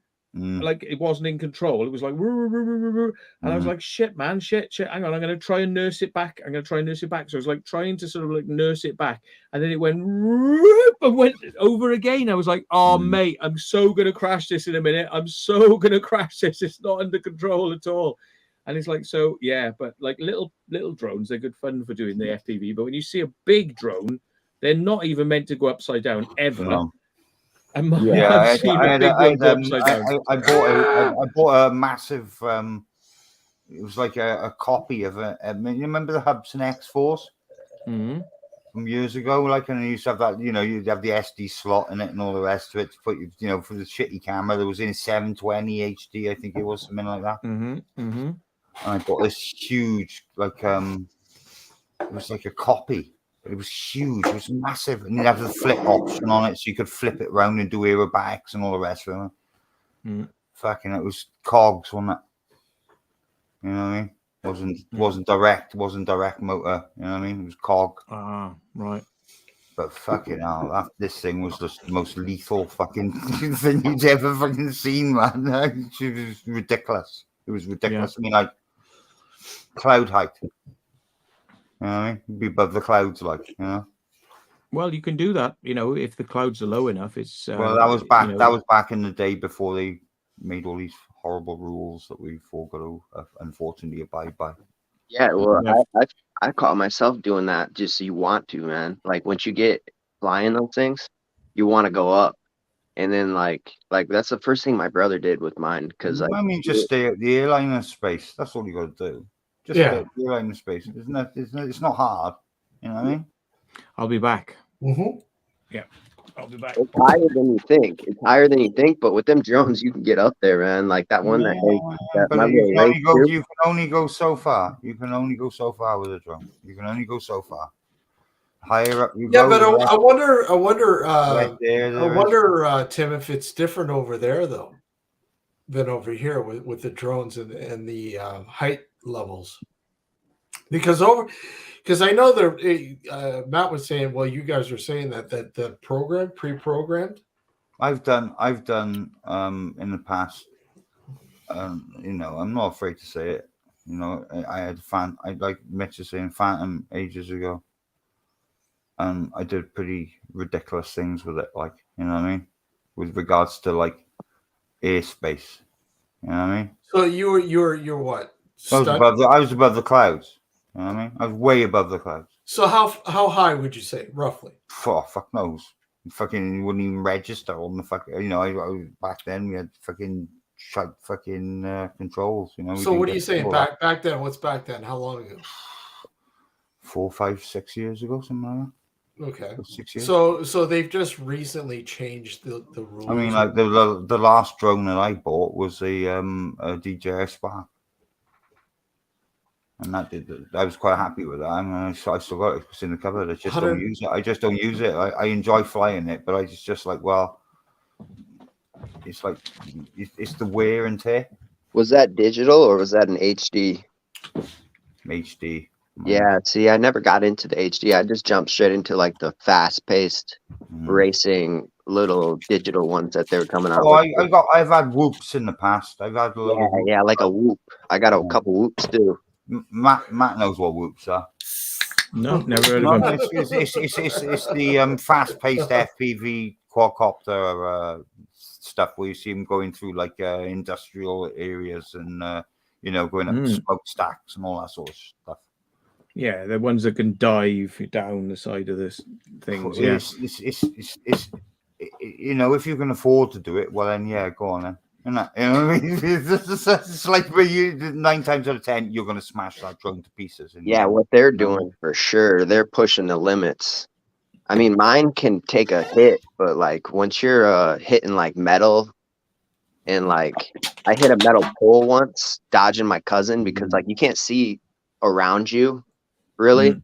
So like if like I was on a deck and he was walking around while I was flying and I didn't realize he was walking around. So I come shooting around and I'm gonna do a low buzz on the deck and I see him and I do like a quick left yank to avoid him. And I just smacked this umbrella and that was enough for that one. It popped the whole canopy off of it. I was going to say that people should remember there's a massive distinction between FPV, which is more like model aircraft flying, right? So, you know, if you're thinking of like buying a drone, you go, oh, I can get a cheap FPV. You really have to be a very, very good pilot to fly those things. It's going to take you a lot of time to be able to get it up in the air and land it. You know, it's going to, and when you lose the signal, it has no GPS, so it just won't sit there waiting for you. No, it'll just go off into the distance. It'll fly off. Disappear. Goodbye. Yeah. So it's like the wind incident. Yeah. Yeah, that's right. Yeah. I've asked a few of my friends around the area. I know he was down here, and that's where it is. It's in the general area. But I honestly think that if it is found anyway, it's going to be fucked up. You know? Yeah. I mean, the thing is, and then you've got the DJI drones, which are like the intelligent drones. They've got a GPS on them, and like if you're a nervous pilot and you're just learning to start, you'll be able to take it off, and if you let go of the sticks, it'll just stay there. It doesn't move anywhere. So it waits for you to get your brain around what am I doing, and then you just work out what you're doing. You haven't got that like peace of mind. You haven't got that kind of breathing space with FPV. It's like adrenaline from the word go till the moment it crashes. You know, it's like bam, bam, bam, bam, bang. My Spark's got a habit of returning to home after I've done like only a quarter of a mile walk with it, and it's very annoying. But the thing is it's like, well, it'll return to home and then it'll just be like, but it's got to the point where it will just drop at the fucking sky mat. You know what I mean? It will return to home. From the moment I power that drone up, that's where return to home is. You know what I mean? Yeah. lift it off, fly it quarter of a mile, maybe half a mile, and then I stand there on top of the because there's the dairy, the Blorins, and the Sugarloaf. You know where I live anyway, the Sugarloaf Mountain and all the rest of it. Here's some The Mavic DJI. And DJI footage here. And you know what? I'm not the best pilot with these things, like Matt was saying, but I like to think I'm, Maverick. Chicken. I'm not like, as you can tell, I'm not smooth. I'm jittery, but I mean you kind of get the idea. The thing about the way that you're flying there tells me you were doing it on a phone screen. Yeah. It basically, the phone is hooked up to a controller. It's like a controller. It's definitely. The one thing about having a small screen like that is that you really don't know when what you think you're putting in a movement on the sticks. Yeah. But you don't realize it on the screen. It's like big movements, big movements. But like the only way to get around that is to have the goggles, because then more of a lag to it as well. There is more of a lag as well. Yeah. Some phones are instantaneous. They're all right. But the thing is, those little fine movements, you learn over time how to get around that. And sort of like, you have to limit your finger movements. And this is why I tell people, how do you hold a pencil when you're writing? You hold it like that. Yeah. Yeah. And then you can write with it quite good. You've got control. Yeah. So that's exactly how you should use your controllers. You should put your fingers on them like as if you're holding a pen, and you should control them with very fine controls. Now, a lot of people try to put their thumbs on there and operate it like a PlayStation. Yeah. Yeah. And the thing is, a thumb is very, very coarse. It's like bang, bang, bang, bang. But when it's held like that, it's got fine control. Yeah. Yeah.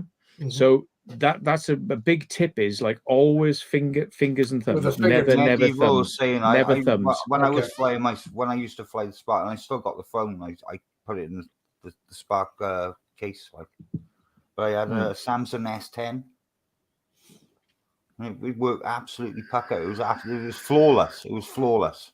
You know what I mean? It was absolutely flawless. I mean, I'm not like a sweeping views sort of flyer. You know what I mean? With regards to video footage, I'm more of a like, I'm just gonna fucking test this thing until the point of where it implodes. You know what I mean? Yeah. But the only other thing I would stood up to it. It stood up, and I got to be honest, the Spark wasn't a bad drone for what it was and for the price as well. I mean, you can get them second hand now, absolutely dirt cheap. Yeah, you know what I mean. But the problem is because of the age of them. You know what I mean? You're going to be looking at maintenance and all the rest of it. Maybe within 2 weeks to 5 weeks of even buying one second hand or third hand or whatever. You know what I mean? Yeah. The only other thing I would notice as well, which is a common problem, is like when you're shooting towards the sun, it'll always expose for the brightest area. So therefore your sky was burnt out. Yeah. And that's because you're shooting towards the sun. So in those conditions, you may have to go into manual exposure and make it quite dark when you're shooting. I'm going to say something you was just saying about the sun then. What was really nice about your Tesla video with the 360 cam was the fact that it had an open dark roof. Yeah. You could see, and if you looked out the windscreen, you didn't see the cloud formations. But the moment you look up and you twist it round, you could see all the clouds through the roof. It was absolutely stunning. Fair dues, like Tesla's got that. I like that idea. That's a nice. Well, it's not too often that somebody goes and test drives a Tesla and uses a 360 camera either. Give it another 20 years, and you'll probably get one for about maybe $5,000. Yeah, $8,000 maybe if you're lucky. You know, give it another 5 years, because they will come down in price. Yeah. The only other thing I would say, like shooting into the sun, definitely use log color, because it brings up the shadows and takes down the highlights. So later on, you'll have to color process it. But I would probably have underexposed it by a couple of stops to get the sky in, and you'd have very dark through the camera. You're just seeing nothing of where you're walking. When you're walking, it would just be black. But when you get it home, you could bring up the shadows, but you can never recover from overexposure. Overexposure is burnt out, it's gone. But darks and shadows, you can bring them up. They'll be grainy, but then you can noise clean it, and so you always expose for the sky, and then bring up the shadows later on. That would be the only two things I would say there is, because you're working on a very small screen, you've got to get glasses on, you've got to be right up against the screen, and like your control movements have to be so fine. It's like, it's crazy how, like, especially the worst control on a drone is rudder. Well, that was what was so horrible about flying Hudsons, like, and it was like back in the day, like when droning was not so big, and it was like you buy an X4 and it'd be like the moment that you could see it and you turn around and all of a sudden the sun, and it would just be like, where's my drone gone? Holy fuck. You know what I mean? You stay in control of it, but you can't even see the thing, like, you know what I mean? It's like, what? Oh my God. So, I've heard the same thing, that flying with your pinch, it's called like pinch style, is the best. But like video games have like ground us to fly with thumbs so much that they're designing controllers now to fly with thumbs. Just because like the control that people have with their thumbs now. The glare and all the rest of it. And the glare and the amount of fucking, like, you're trying to keep track of what you're flying, you know what I mean? But you can't because there's so much fucking glare. But video games don't do that, though, do they? Yeah. Well, there's two ways. My bad. You go ahead. No, a lot of people don't go into the settings of their drones, and certainly for DJIs, there are ways you can tone down the sensitivity of the controls. Yeah. And they have curves. And what you can do is you can say, look, when I touch the stick, it does nothing. I've got to really push the stick before I get any turn. And the heading is the worst one of all. It doesn't matter. Up down throttle doesn't matter. Left, right, forwards, backwards doesn't matter. But the worst one of all is the yaw. Because anytime the image goes like that is massive, massive. You notice it. But you don't notice up. You don't notice down. You don't notice left. You don't notice right, front, back. But that turn is the worst. So there's two ways. You turn your yaw down to the minimum, which is not enough because DJI, on purpose, on their non-professional drones, even the ones that are called pro drones, Chinese drones, they don't allow you to turn the yaw down enough. So they keep it kind of twitchy because it's like, well, you didn't pay for the Inspire, so we're not going to let you have it really insensitive. Whereas if you buy an Inspire, you can turn it right down and you can put a lot of movement in, and it only turns very gently because they know they're not stupid. So there's a second way you can get around this, right? Pinch controls is one. Second way is you put an extender on just the yaw stick, and when you make the yaw stick longer, then you've got to actually pull it more before that it turns, because at the bottom, if you're turning it down here, any movement is massive, but if you extend the stick up, then you've got to put a lot of movement into the stick, so it actually gives you the effect of much finer control. So you just extend the stick. I think that you should get an A10, an RC A10, put FPV on it, make it capable of about maybe a 2 mile radius, maybe 3. And all you got to do is... That would be awesome. How awesome would that be? That would be awesome. Get like a Bic pen or something, and just chop it off and just put, instead of being the stick is this long, the stick is this long, put your big Bic thing on the top like that and make it that long.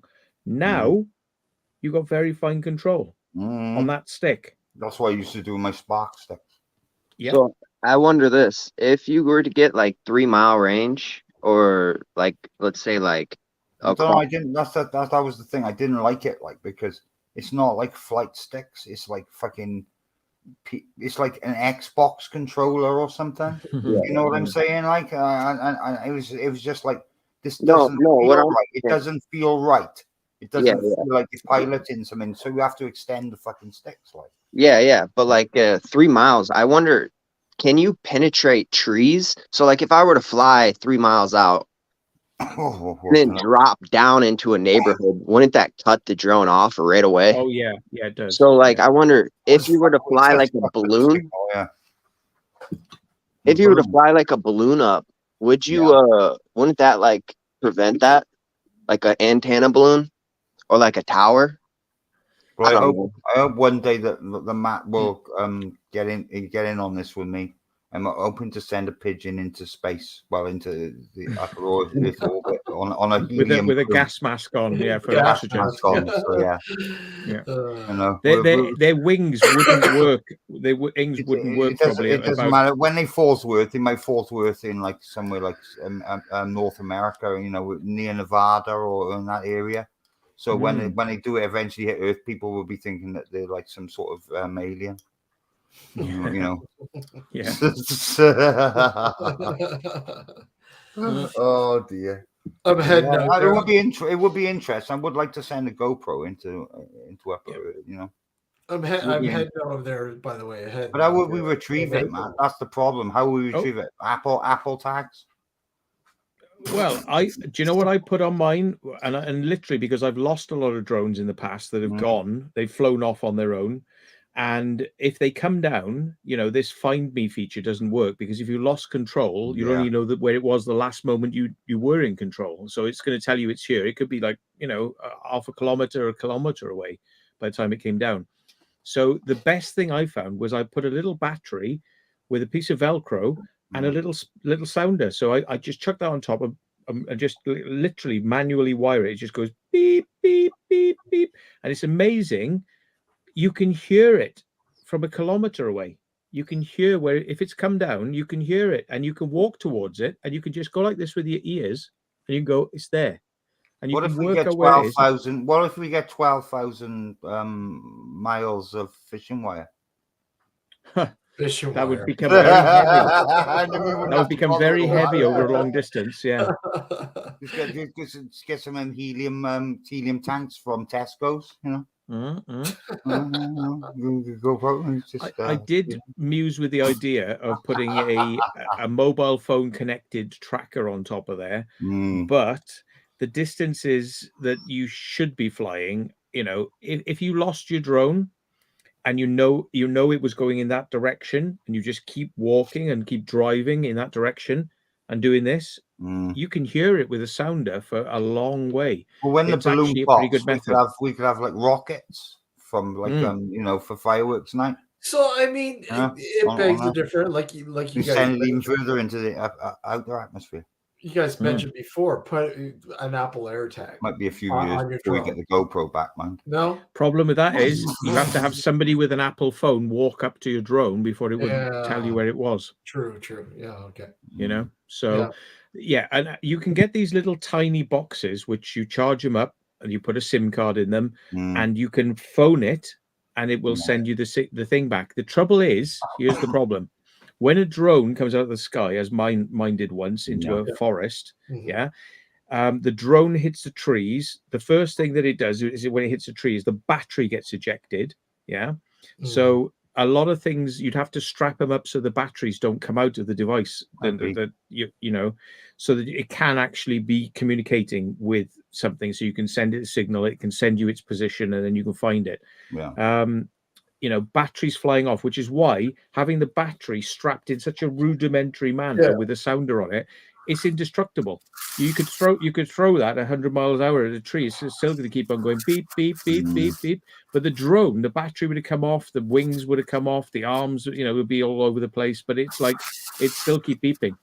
So I found it quite useful. You know, to be able to find the drone quickly was like sound, believe it or not. Yeah. I found a drone in my neighbor's yard that way, and I knocked on their door. It was hanging up in their tree. I knocked on their door to get in their backyard, and they were like, "A drone in our yard?" Like, they're looking at me all weird. Like some dude just comes up to your house and tries to get in your backyard to get a drone out of your tree. It's kind of weird. There's a drone in your tree. A company actually sent me, and I've got it here somewhere. I've lost it now, because this idea of like sound, they made a microscopic sounder that you could put on your drone. It was tiny. It was like the tip of a pencil, you know, and you put a couple of batteries in it, and it wouldn't make any noise until it realized it wasn't moving anymore. So it had a gyroscopic sensor in it, and when it was flying and moving, it wouldn't make any sound. But if it stopped, then it would start beeping. And they actually sent me one of these, but I just didn't use it because I could just charge up my little homemade battery thing that had a big sounder on top, and it was a lot louder. It was a hell of a lot louder. So yeah. Okay, so Matt, explain these super sounder things that you're mentioning. This I could go and get it for you, but it's in the car. It's in the front seat of the car at the moment. But it's literally just a battery. Okay. Like a little battery about that size with a sounder, with a little piezo sounder on the top. Okay. All right. You just charge the battery. It's got a cable, and you just plug it into the sounder. Yeah. And that thing can bounce. It's like it keeps going. It's just a noisy little sounder. And it's like when you're flying, it's continually going beep, beep, beep, beep, beep when you're flying, Gotcha. Nice, Bob. Yeah. And I put good quality. You can get this type of Velcro, which is solid Velcro, not flexible fabric Velcro. Yeah. And the solid Velcro, when you put it on there, it's not going to wobble when you're flying. It kind of like you stick it on. It's like press, and it sticks really hard. It's solid plastic Velcro. There's cheap Velcro, and then there's very expensive Velcro. and the very expensive the Velcro. And Mr. Troll. I'll show you. Look, Velcro. Oh yeah. Right. So this is it. I can tell you what it's called, right? This is fabric Velcro, right? Yeah. That's not very good. This stuff is 3M. It's called dual lock. Hang on. Oh, anything so strong. 3M is dead. I'm having to rip it out because it's that strong. This stuff's called dual lock. Roll, Yeah, right. Dual lock. Show us your Velcro, guys. Show your Velcro. and that's very solid. When you stick this to itself like that. Oh, it just crunches right in there. That's not going anywhere. Whoa. That's the free. That's the free. The double. That's the double stuff. Is that the same stuff, Sam? Similar, but mine's like. But you have a line down the middle. Hook and eye separate on this one. Hook and eye separate on this one. Yeah. But yeah, he's got hello, Sab. That's cool. But anyway, Matt's putting his Velcro back, and it looks like you're putting it in the back. You put it in baby yard. Eat it. Bye. That's hilarious. Yeah. But Velcro, everybody's favorite Velcro. Remember when the Velcro sneakers came out? You don't have to, you can be lazy now. You don't have to worry about tying your shoes up anymore. Yeah. Oh, God, I've just been on an explore for an hour. All right. Oh, in an old abandoned farm. All right. I know which farm you're on about. Yeah. The guy's passed away. The property's been sat there for about 3 years now, so it's been left alone.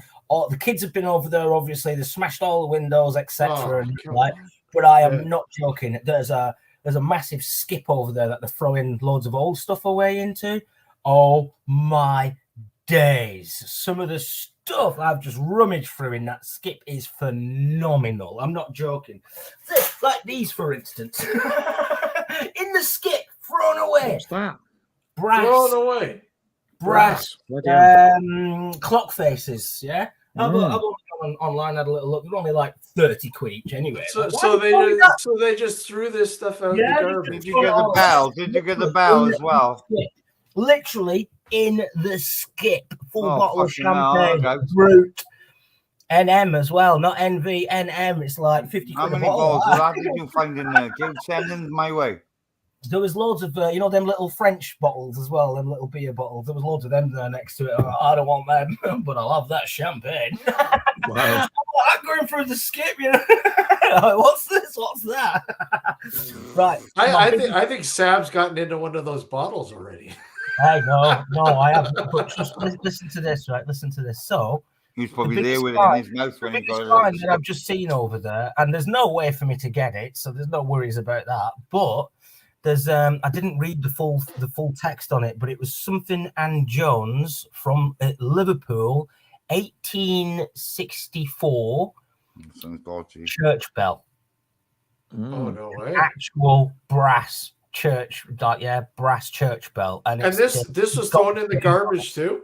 This all by the skip, mate. Seriously, If it's in a skip, it means Yeah, garbage. well, that's what I figured. I got arrested. They don't see it like that, though. No, I got arrested one night for going up to a recycling centre and taking out old PCs. Dumpster diving is an illegal practice, apparently. And they said it was illegal because I didn't have permission. But then in the morning, they took me to the police station. And in the morning, the recycling centre said, we don't mind. So they went, oh, okay, then you can go now. So they just released us. And it was like, yeah. But technically, it's illegal to take something out of a bin. It's called theft by find. Yeah, it's called theft by find. Yeah. That's what they have before. I've had them do that to me. Thing I've ever heard. Yeah, but I just said, look, this stuff is it's not going to be recycled. It's going to go in landfill, Yeah, so landfill. I was just literally trying to when find. Someone abandons a Nissan Skyline on the side of the road. About that. They're just going to put it because all they in can't that afford to run it anymore, and then all of a sudden you come across it, but then you can't own it. You know what I mean? I've worked at a skip yard as well. I've worked at 2 skip yards as well, actually, where they bring in all the crap and we have to separate it all off. And we've got the big banning machines where you sit. I only did it for about 2 months, that job. I could not do that job. There's dead cats and fucking all sorts coming up on that conveyor belt. And you have to pick up, you're like, ugh. Honestly, some of the stuff you come across, they find guns and all sorts of stuff. Where people have just thrown stuff in the skip thinking it's just going to get put straight on it. No, people go through all that stuff that you've put in that skip after when it goes to the skip yard. So why do they call it the skip? Why do you guys call it the skip? I knew what you were saying, but why is it called the skip? Holy shit, man! I can't believe I've been asked this. Because I figured it out. I knew what it was, but the skip. Skipping, I think to skip something is to throw it. You just skip it. Yeah. Google says, I wonder why the large waste containers are called skips. Okay. Believed to have come from the word skep, which is an old English word for basket. Oh, okay. Skep is an old English word for basket, and we've just used skip. It's evolved into. Okay, so that makes sense. Why is a dumpster not a skip? Question. Why is a dumpster not a skip? Skips are open top. Fucking Americans. Fucking Americans. Fucking yeah. Y'all gotta put your stuff in the waste disposal unit, man. It'll be the end of us. Trunk dump. Trunk, was it trunk? What is it? Different words for trunk. They call them trunks. We call them. Why does everybody always fall down the steps? Yeah, trunks. Trunks. What do you call them? Boot of the car. Yeah. You noticed that lately, Matt? Everybody seems to fall down the steps of Air Force One. Air Force. Yeah. What? Yeah. Was it one of his advisors? It was one of his advisors this time. Mick is talking about his fleshlights now. No, well, if I ever find a flashlight in a skip, I'll definitely be having that. Yeah, a Joe Biden flashlight. Trousers, not pants. And I said toque for a hat because we got toques now on the merch site. And Punches said, well, they're beanies. And it's funny. Well, they're called hats, beanies. We call them toques up here. What do you guys call them over in the UK? Beanies is it's used for a lot of things though. Beanies because you get these beanie birds and that as well. These beanie babies, all sorts of beanie babies, and beanie hats. There's all sorts of stuff called beanies for some. By the way, Matt, I want to trade. I want one of your stickers, and I want to shoot you one of ours. Okay, cool. Absolutely. Yeah, I'd love to have one of your stickers. I got special secret vault stickers from where he's my stickers, Steve. Where's my stickers? I've got they're on their way, Timmy. Timmy. You don't even have my email address, you liar. Timothy, they're on their way. I've got one. I've got one for you, buddy. Don't worry. I know. You can have one of the semi-reflective ones, Yeah. but because you're special, Oh, right? I do send these ones out. These are the 3D ones. oh, those are cool. I like that 3D. one. I like that one. Yeah, but I might have a couple, if I'm not mistaken. I might have a few. Oh, have I still got any left? I don't know. Sorry, I didn't say hello to everybody in chat as well. Hello, everybody. Hey, Maria, how are you? Hi, Maria. Oh, I don't know. I think that the gold ones have gone. I think all the gold ones have gone. Shit. Uh-oh. So you could have had a gold one as well, but hang on. No, you can have the defective reject ones because my laser printer always look. It doesn't print properly when it comes out the last bit. It comes out. That's the thought I got last time. He palmed me off with them ones last time. The yellow ones. No, but they're special because it's like you got the real one and you got the defective one. Defective one. Yeah, but you know what? The defective ones are only so many, so they're worth more. Yeah, the limited edition. Yeah, the limited edition. There you are. Limited but look, edition. all my members. Look, I've literally got. Oh, hang on, I can't. It doesn't work. Hang on, I literally have this many. Holy crap! Jesus, stickers to send out to people. Fucking hell, your printer must be fucking absolutely retarded at the moment. Yeah. But like I always send out like a sticker pack includes. Oh, here we go. I won't fucking do it. It's like a whole. You get a whole sheet. Plus, if I've still got any left, you get the 3D one. But like I thought there were some gold ones there as well. No, the gold was obviously gone out. So yeah.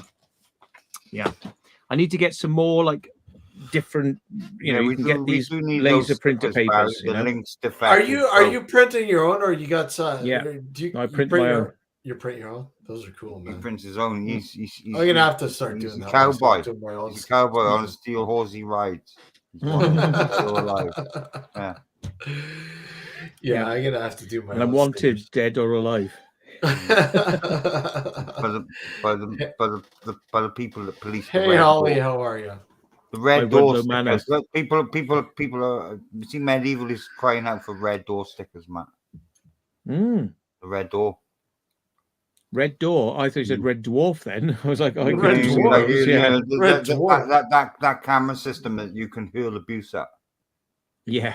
And nothing. What? Yeah. What was that? Because they're too scared to open the fucking door. Yeah. We're like, there's 20 of us waiting to just get through that door. Like, come on then. Yeah. Well, guys, it's like a bunch of geriatrics behind. Sorry, go ahead. Geriatrics. Oh, we've been here since 1942. We were frozen. Oh, he's showing us the goggles. So I have these goggles. Oh my word! And it's a flat screen, right? You can see it's flat in the front. Yeah. And then I got these ones. These are what they try to sell you on, and they're more immersive, but they're cheaper definitely than these ones. And these are the drones I was talking about. Oh, holy shit, go whoops. Yeah, I got this one is technically not a whoop. This one, it's I know, I can see that. It's a bit more advanced. And it's a whoop. I have a lot of whoops, but they're all broken. This one's even broken, I think, because that's what they're made for, and they're built to be fucking broke. Yeah, this one is broke if you look. The bastard does have a webcam. Look, he does have a webcam. Yeah, you can put it. Well, Matt, you could glue a DJI, not a DJI, a P900 to that fucing. Them virtual reality headsets, though. I mean, like, everything just amazing. seems so cool when you put them on. It's like. Do you got? Oh my god! Get our mobile phone like you Sam, do you have us hooked up to 3D goggles now? Awesome. What was Lando's? What was I've got to say, right? I mean, I've seen Fat Shark goggles, and they're a bit low res, and they're very high speed. They're very high speed, but very low res. Yeah, but until you've actually seen DJI goggles, right? It's like IMAX. Because like when you're looking at Fat Sharks, it's like looking at like two little windows in front of you like that, And when you look at DJI goggles, it's like looking at a cinema screen. It's massive. So what are we Massive. what are we Massive. looking at price That's what it wise was for the like when I DJI? was flying my Spark. Secondhand, 250 quid. The upper range ones are 500, but there's not much in it, to be honest. There's not a hell of a lot in it. But you can use the upper range ones. You can use them for FPV as well because they will allow you to connect an antenna, so you can use it for your old FPV stuff as well. So, but 250 quid. If you're into that sort of drone flying, at least it's like the Tesla thing. Right. At least try it once in your life because you will not believe the difference. Jackie Green, apparently, my Google just went off. In half an hour. Yeah, I'm meant to be on there in half an hour. My Google just spurted over my screen. Yeah, I know. I mean, like, I started early tonight, folks, but like, I'm going to be going for the next several hours. Probably same here, mate. Don't worry about it. No, I didn't find the goggles in the skip. If anybody's getting into FPV, you just showed something there, and a lot of people are going to go, what's that? That doesn't mean anything. This is very important, right? It's called a circular polarized antenna. R2D2. Yeah, circular polarized. Yeah, because an antenna that's pointed upright requires a receiver that's pointed upright. Because in the higher frequency bands, it's a little known thing, but it's higher frequency, right? If you fly on your side, that's no signal because polarization means that this antenna is now no longer linked to this antenna. It's like antenna likes to go, if it's upright, it likes to have an antenna that's upright. If you go sideways, it receives no signal. Antenna says right? no.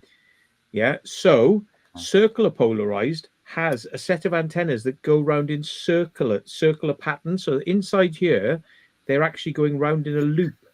And even though your transmitter is upright, it doesn't matter. It can go in any direction, and this will pick up the signal, no matter which direction it's in. Have you ever been hit by one of your own drones? No, but Steve's a bit crazy with the way he flies his, and he nearly hit me the other day. I used to have I think you probably remember from previous videos that I've done in the past, and they're not there anymore because of certain people being wankers and all the rest of it. Oh, I've no experience of people on the internet being wankers. What are you on about? Yeah, well, I know, Matt. Yeah. Here's a blow-up doll. So, did you find that in the skip? Ironically enough, yes, I did find it in the skip, and it was all folded up, and I only saw the finger on the corner. It says cover. Oh, ironically enough, I've got a jet ski in my front garden, and that is a jet ski cover. Mick was, you could probably sell it to the person that that guy that you have to go and see on your trike now and then. Remember the farm we went to the other day? Mick was saying that you cut your leg on a mini drone, Matt. Yeah. I had a Michelin Man cap and my DJI Spark spazzed out in front of me. Yeah, it took off and it went straight towards me instead of flying away. It was like you normally you face them so they're going to fly away, and you push the sticks so they're going to fly away, and it just went rum back at me. Yeah. Ouch. Yeah. What happened with my cap? I used to have like the Michelin Man on top of you. And its face was completely decimated by the front blades of this Spark, that's what took my Spark out of the sky, basically. See, this is the thing as well. Like, it's good that I wear glasses when I'm flying a drone because you never know when that thing's going to fly towards your eyes. And I don't mind getting cut up on my arm, but like getting cut up in my eyes. Your eyes is the most fucking important thing to you. Yeah, it'll blind you. These drones will blind you, or someone if you're not careful. They're dangerous. Even this little one I have is dangerous just because of how fast those little they claim to be accurate with regards to like GPS and all the rest of it, and when you're landing and this, that, and the other, but it's all about wind speed and things like that. Things can catch, what I mean? And once a gust of wind catches your drone and it's right in front of you and you're landing it, what I mean? Hello, Jackie. Oh my. Hello, Jackie. Hello, Jackie. Jackie. Hello. So you're gonna remind me of something now, aren't you? you're going to remind me. Going live. You're going live at 9 o'clock. I'm on another live stream now, and I just said I'm gonna have to get off in a little bit because Jackie's going live. So you've just rung me, which is very nice. Thank you. See, I've told Steve rang me. Steve rang me, and I came on, and you rang me, so I'm going to come on. We'll all go over to Jackie's, yeah. Yeah. The whole panel. She's Let's going with on the whole panel and go over to Jackie's. She's going on at 9, Matt. Yeah. So you're actually live now on Nocturnal Frequency Radio. Hey, Jackie, how are you? Share it over StreamYard, Jackie. He can't hear you. Hi, Jackie. Yeah, share it there over we are. StreamYard, Jackie, so we can all come on. Yeah. The whole panel. So yeah, I haven't forgotten, and yes, I'll see you at 9. Okay. See you later. Bye. Bye. So that's told you I'm booked up for the evening. I've got some beers in. I've got enough beers. Yeah. It's always good to have enough beers. Yeah, so that's 4 o'clock p.m. here. So she's going on at 9. Yeah, okay. Yeah. Cool. Yeah. We'll go for a little bit longer then, and we'll end it. So. Well, I'll drop out, but you know you. Can we'll end it. I mean. Steve, you can come on Jackie's live stream. Jackie's live stream. I might pop in there even. I've told you enough times to come on mine, but you're always like lurking in the background. Every time you go on live, I'm usually at work. But one of these times I'm going to pop in for work anyway. I've got all other shit going on in the background, like pigeons and dogs and cats and pigeons and dogs and cats. And what was that about? What about your pigeons? Where is the progeny of Merlin? By the way, is she in the room now with you? She's in a cage with Snowy. Snowy's my white Arab. I've got a white Arab pigeon. Oh yeah. Right. There's an ex-racer that managed to break its wing, which was and it's a guy who lives in Dubai. That actually I had him from. And him and her are like that. Yeah. You know? They absolutely adore each other. But then you've got like Sulf. And Sulf is like it's like 4 o'clock in the morning. And you can't sleep. Yeah. And then you got this new bird and I haven't named it yet. I just call it Fluffy. It's one of them ones that's not like a blue, not like Merlin. With this Merlin had stripes on her wings.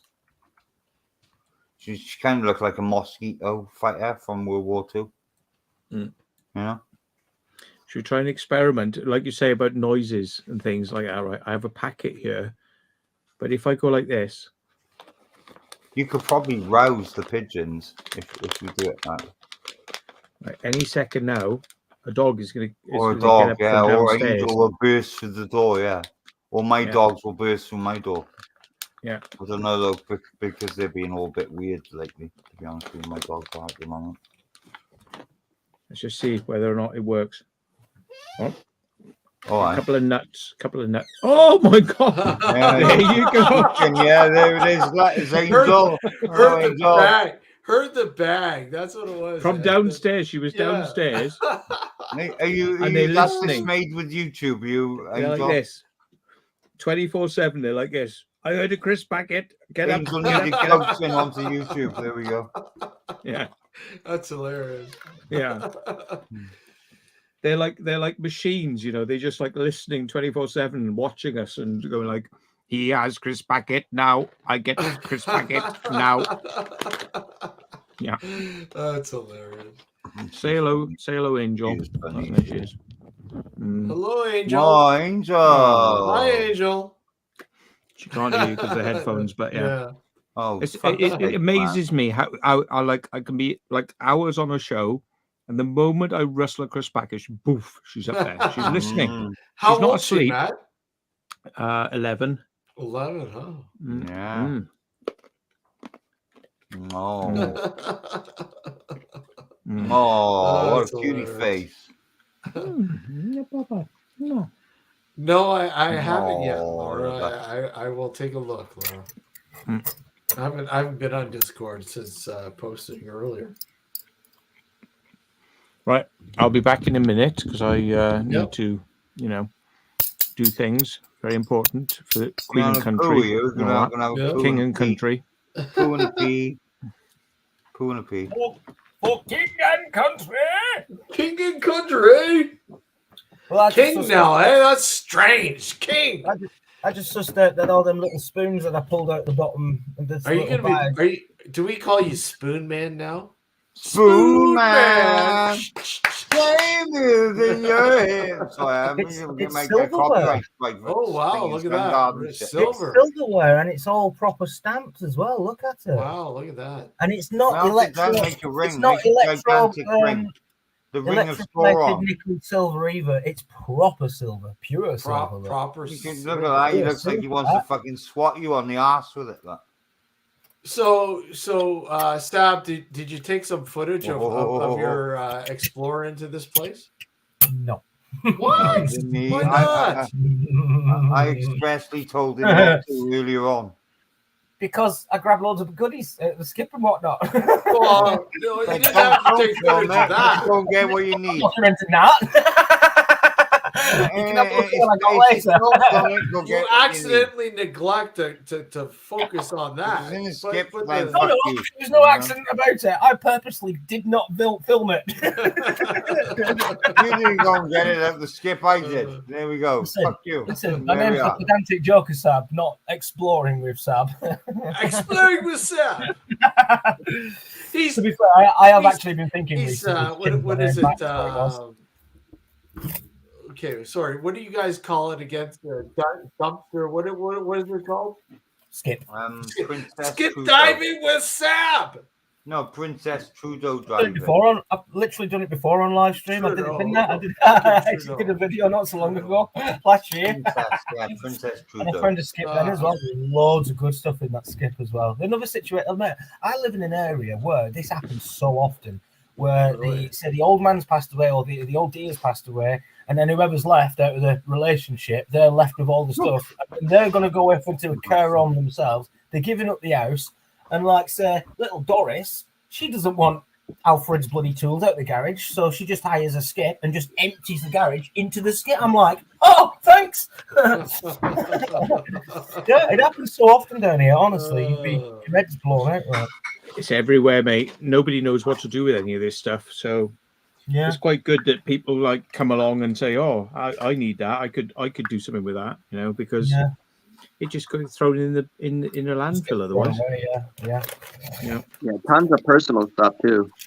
Yeah, especially when you're handy. I mean, like Sab is, handy, and we've Sab. We have the contest on the best Halloween display this year. Oh yeah, that's on this year. So remember, man, we're gonna raise some money for this for our charity. Oh God. But you have to take some footage though this year. You didn't take any last year. Yeah, do you know what? I'll set a camera up this year of me set one up this year. scaring the kids and whatnot, like, you know what I mean? Because last year was so funny, honest to God. Yeah, it was so good. Like, because over there it's not a big thing, right? No, it's not really. So when you set something like that up, it's like, wow, that's cool. It was. I was the only person on my estate that done it that much. I was genuinely the only person on my entire estate here that actually done that. So all the kids, you can imagine, all the kids came to our house that night, like, and about halfway through the night, about 7 o'clock-ish, I thought, right, I got here is a common occurrence. So. All the stuff hanging from underneath it, and I sat in there like one of the props. Funniest moment was the young lad went past with his sister, and as they were going up to the front door, he was on cocky legs. This isn't scary. And as he walked past me again, I jumped out and he shit. This is Merlin's daughter. Is that the new one, Tim? No, that's his Merlin's daughter. Oh, okay. Has she got PMV as well? Got PMV as well. The male though didn't have it. I got a couple of male birds down at the loft, and they were all perfect. Yes, darling. but it's only the females that seem to have it. Right, okay, yeah, no problem, sorry. PMV, what's that? This paramoxil, it's like a paramoxil virus sort of thing. It affects the nervous system of the bird. Oh, that's too bad. Too bad. They lose coordination and lose they're very like the head going on the side and upside down. So that's why. They Okay. twist their necks a lot, basically. Yeah. Oh, Turn their that's necks too around bad. so to the point of where it's like it's almost like an owl would be able to cope with that, but a Yeah. pigeon obviously can't. Like, you know what I mean? Yeah. I mean, That's like too and she's lucky because she got Snowy, and he's a male, and I mean, he gets on her, he looks after her, he preens her, you know what I mean? He really does look after her, like, and it's funny to watch. It's almost it's just cute, to be honest. Yeah. But they're very sweet, really, to be honest. But it's like the head doesn't know which way is up anymore, does it? No. See what I mean? Yeah. See, she had it for a moment, and the moment that I moved her, the balance went straight off. I mean, and that's what grounds them. What is it? Is it a virus? It's a yes virus. So that's a common thing with pigeons. Yeah. Well, it's weird because, like what you've seen in the past, Matt. Anyway, you've seen for yourself that Merlin's had many egg sets. You know what I mean? Yeah.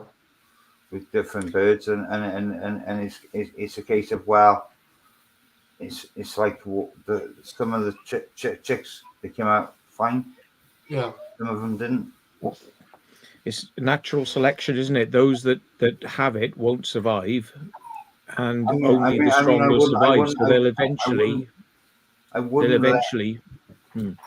wouldn't let Merlin's offspring mate with any of my racers. You know what I mean? Snowy's a different matter because Snowy's just like, well, he's been to the vets, if you see what I'm saying. I don't think. You know what I mean? Mitch is asking is a bird virus. He's had the op. He's had the op.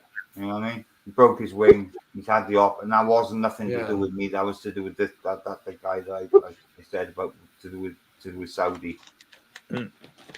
Yeah, but it's a funny thing though, nature, isn't it? What will happen is all the weak ones will end up dying off unless they're looked after. Yeah. And then eventually, probably only the ones that are resistant to it will survive. So therefore, the virus will no longer take hold. But for the moment, it's quite a virulent thing amongst pigeons, isn't it? Got this virus, and she's got this virus, and it's obviously damaged her nervous system. You can see that what she's doing now with my hand and stuff. Yeah. You know, but it's treatable. But she's still. It's like you put food down for her. Yeah. And she's like, wow, you know what I mean? I love this. You know what I mean? But I mean, this is something that's treatable, right? Treatable? The head goes it's not treatable. From being all bent over, like peck, like just like a normal bird. You know what I mean? Yeah.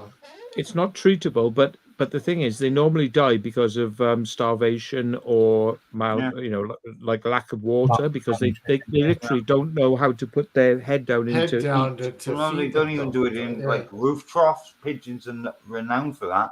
They don't, you get roof troughs even when it's been heavy rainwater and all the rest of it. You know what I mean? Yeah. And you got like this bit of water in the troughs on the sides of houses or flats or just major buildings in general. And they just don't get it. Like, it's weird. It's like I have to with my birds I got down the loft. I got 45 birds at the moment down the loft. So I managed to shift a load of them onto somebody else who was interested in breeding and racing and all the rest of it. So it's fair enough. So long to look after. Is this something that is like, this virus? Is it contained to the pigeons or birds? No, you can. Once upon a time, people used to breed pigeons and all the rest to eat, and they used to breed them alongside chickens. Oh, okay. But then there was this virus and this, that, and the fucking other. So the chickens, the pigeons and chickens coexisted. Yeah.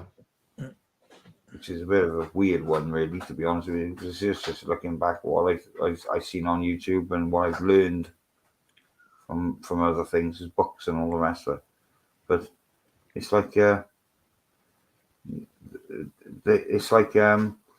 can't if you've got a farm now in the States or even over in this country, if you've got racing pigeons living amongst your chickens, Yeah. it's because of all these viruses and all the rest of it. You know what I mean? Yeah. That's crazy, man. I had no idea about that. Obviously. Methrin, you're just like your mum. But the reason they're citing look at her smacking out, Matt. Look at her smacking out. Look, she's been all smacking out. Yeah, I can't see because she's too low. But yeah, You're too low. Yeah, there she is. Yeah. Oh, it's gorgeous. She's like, I don't mind. The world's upside down. I've just turned into a bat. A bat. Bat pigeon! I put it down on the floor now in a minute. Why don't you just act like a normal pigeon? Spacky. I think that's what it is. Lorry coming one way, pigeon coming the other. Black pigeon! No, pigeons, most birds don't have penises or vaginas. They literally, cloaca. So they put their two anuses together almost. It's like two anuses. They have a good rub. They have a good rub and like they exchange fluid across the gap. Yeah. Dirty birds. Rubbing one out. Dirty birds. What are you doing? Come on, Matthew. There we go. Oh, somebody's going nuts over there. Just wanted to go to the floor. There we go.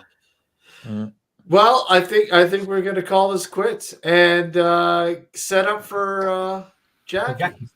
Don't you want more exciting facts about bird genitalia? Surely, stay. Don't go. We got one more before we go.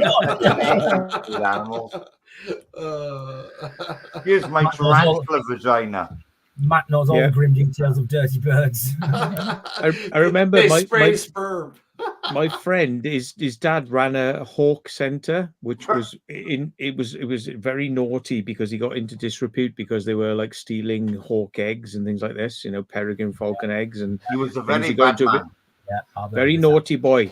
But anyway, this hawk place, when I went there, I said, like, well, how do you like breed these birds then? Because you're supposed to be breeding birds. And I knew there was this like sort of, naughty sort of like undertone of they're actually stealing the eggs, like they're not breeding the birds, they're stealing eggs from other places. But I just said, like, well, how do you breed these birds then? He said, oh, well, what we do is we like learn the mating call of the bird. She's like, there's no food here now. She wants to go. Bye then. Out of here. Bye. I go now. No food. See how quickly she comes back when the bag opens again. Yeah, and she knows where the bag's going. But I said, like, how do you do that? And he said, well, we know the mating calls. So we literally sort of go, bop, bop, bop, bop. I'm messing. We make the sound, and then the birds get all interested. It's like mating sounds, and they get all interested. And he said, so I've got this like baseball cap, and the bird will jump on my head and will literally shag the baseball cap. And then it will ejaculate on the baseball cap from its arse. It ejaculates out of its arse onto the baseball cap. And he said, then when the birds got off, then we just scrape it off the baseball cap, put it in a syringe, and then we just like squirt that up another bird. No artificial insemination. Yeah, that's how they do it. Artificial, yeah. So, but the funny thing is, I was just like, hey, what's your job? Well, I just go, and the bird shags my head. Then I just squirted semen up and just like squirt it with a syringe into another bird. Hey, that's my job. Yay! Good job. Yeah. Too much. Well, bird guys, head shagging. It's the future. Bird head shag. Bird head shags. Thanks for having me on. Steve has run out of IPA, and that's why he wants to quit the live stream. Oh, no. We're going to get ready for Jackie's stream. What are you talking about? Jackie. Well, she's just going to show us a load of pictures of tarantulas and statues and a gun. Nothing wrong with ejaculating on somebody's hat. Okay, George. Yeah, and Mitch Seymour said it's like ejaculating spunk out of your arse. Yeah. Well, just ask Jordan, B-Face Computing. You know all about that. Yeah. Has he still got that Ford, Matt? Has he still got that Ford? Ford? He was driving that Fiesta. Was it a Fiesta? Me? A Fiesta? No, not you. Jordan. Him. Jordan was driving a something like that. Yeah. It was a Ford, like a Fiesta Zia. What was it called? A Gia. Yeah. Yeah. But it had the special gearbox, which they didn't want to tell anybody about this gearbox because it was like one that allowed you to do 130, 140 miles an hour. And it was like super efficient. So they like, we're not going to give the public that. We're going to give them the crap gearbox that gives them like low miles per gallon. Is really crap because that's what they want. They want crap. The public wants crap. Yeah. Well, guys. Oh yeah, well, guys, we're off now. We're going now. Yeah, we're going to go over to Jackie's stream. Yeah. All right, guys. I'm out of here. I walks. Thanks for joining us, having me on, man. Yeah. Thanks, buddy. Take care. Yeah. Next time, webcam. Yeah. It's a deal. Come on. All right. All right, guys. Take care, eh? Cheers, then. Thank you very much. Bye-bye. It's been lovely. It's been a blast. But I can't wait to get out of here. I really can't. See ya.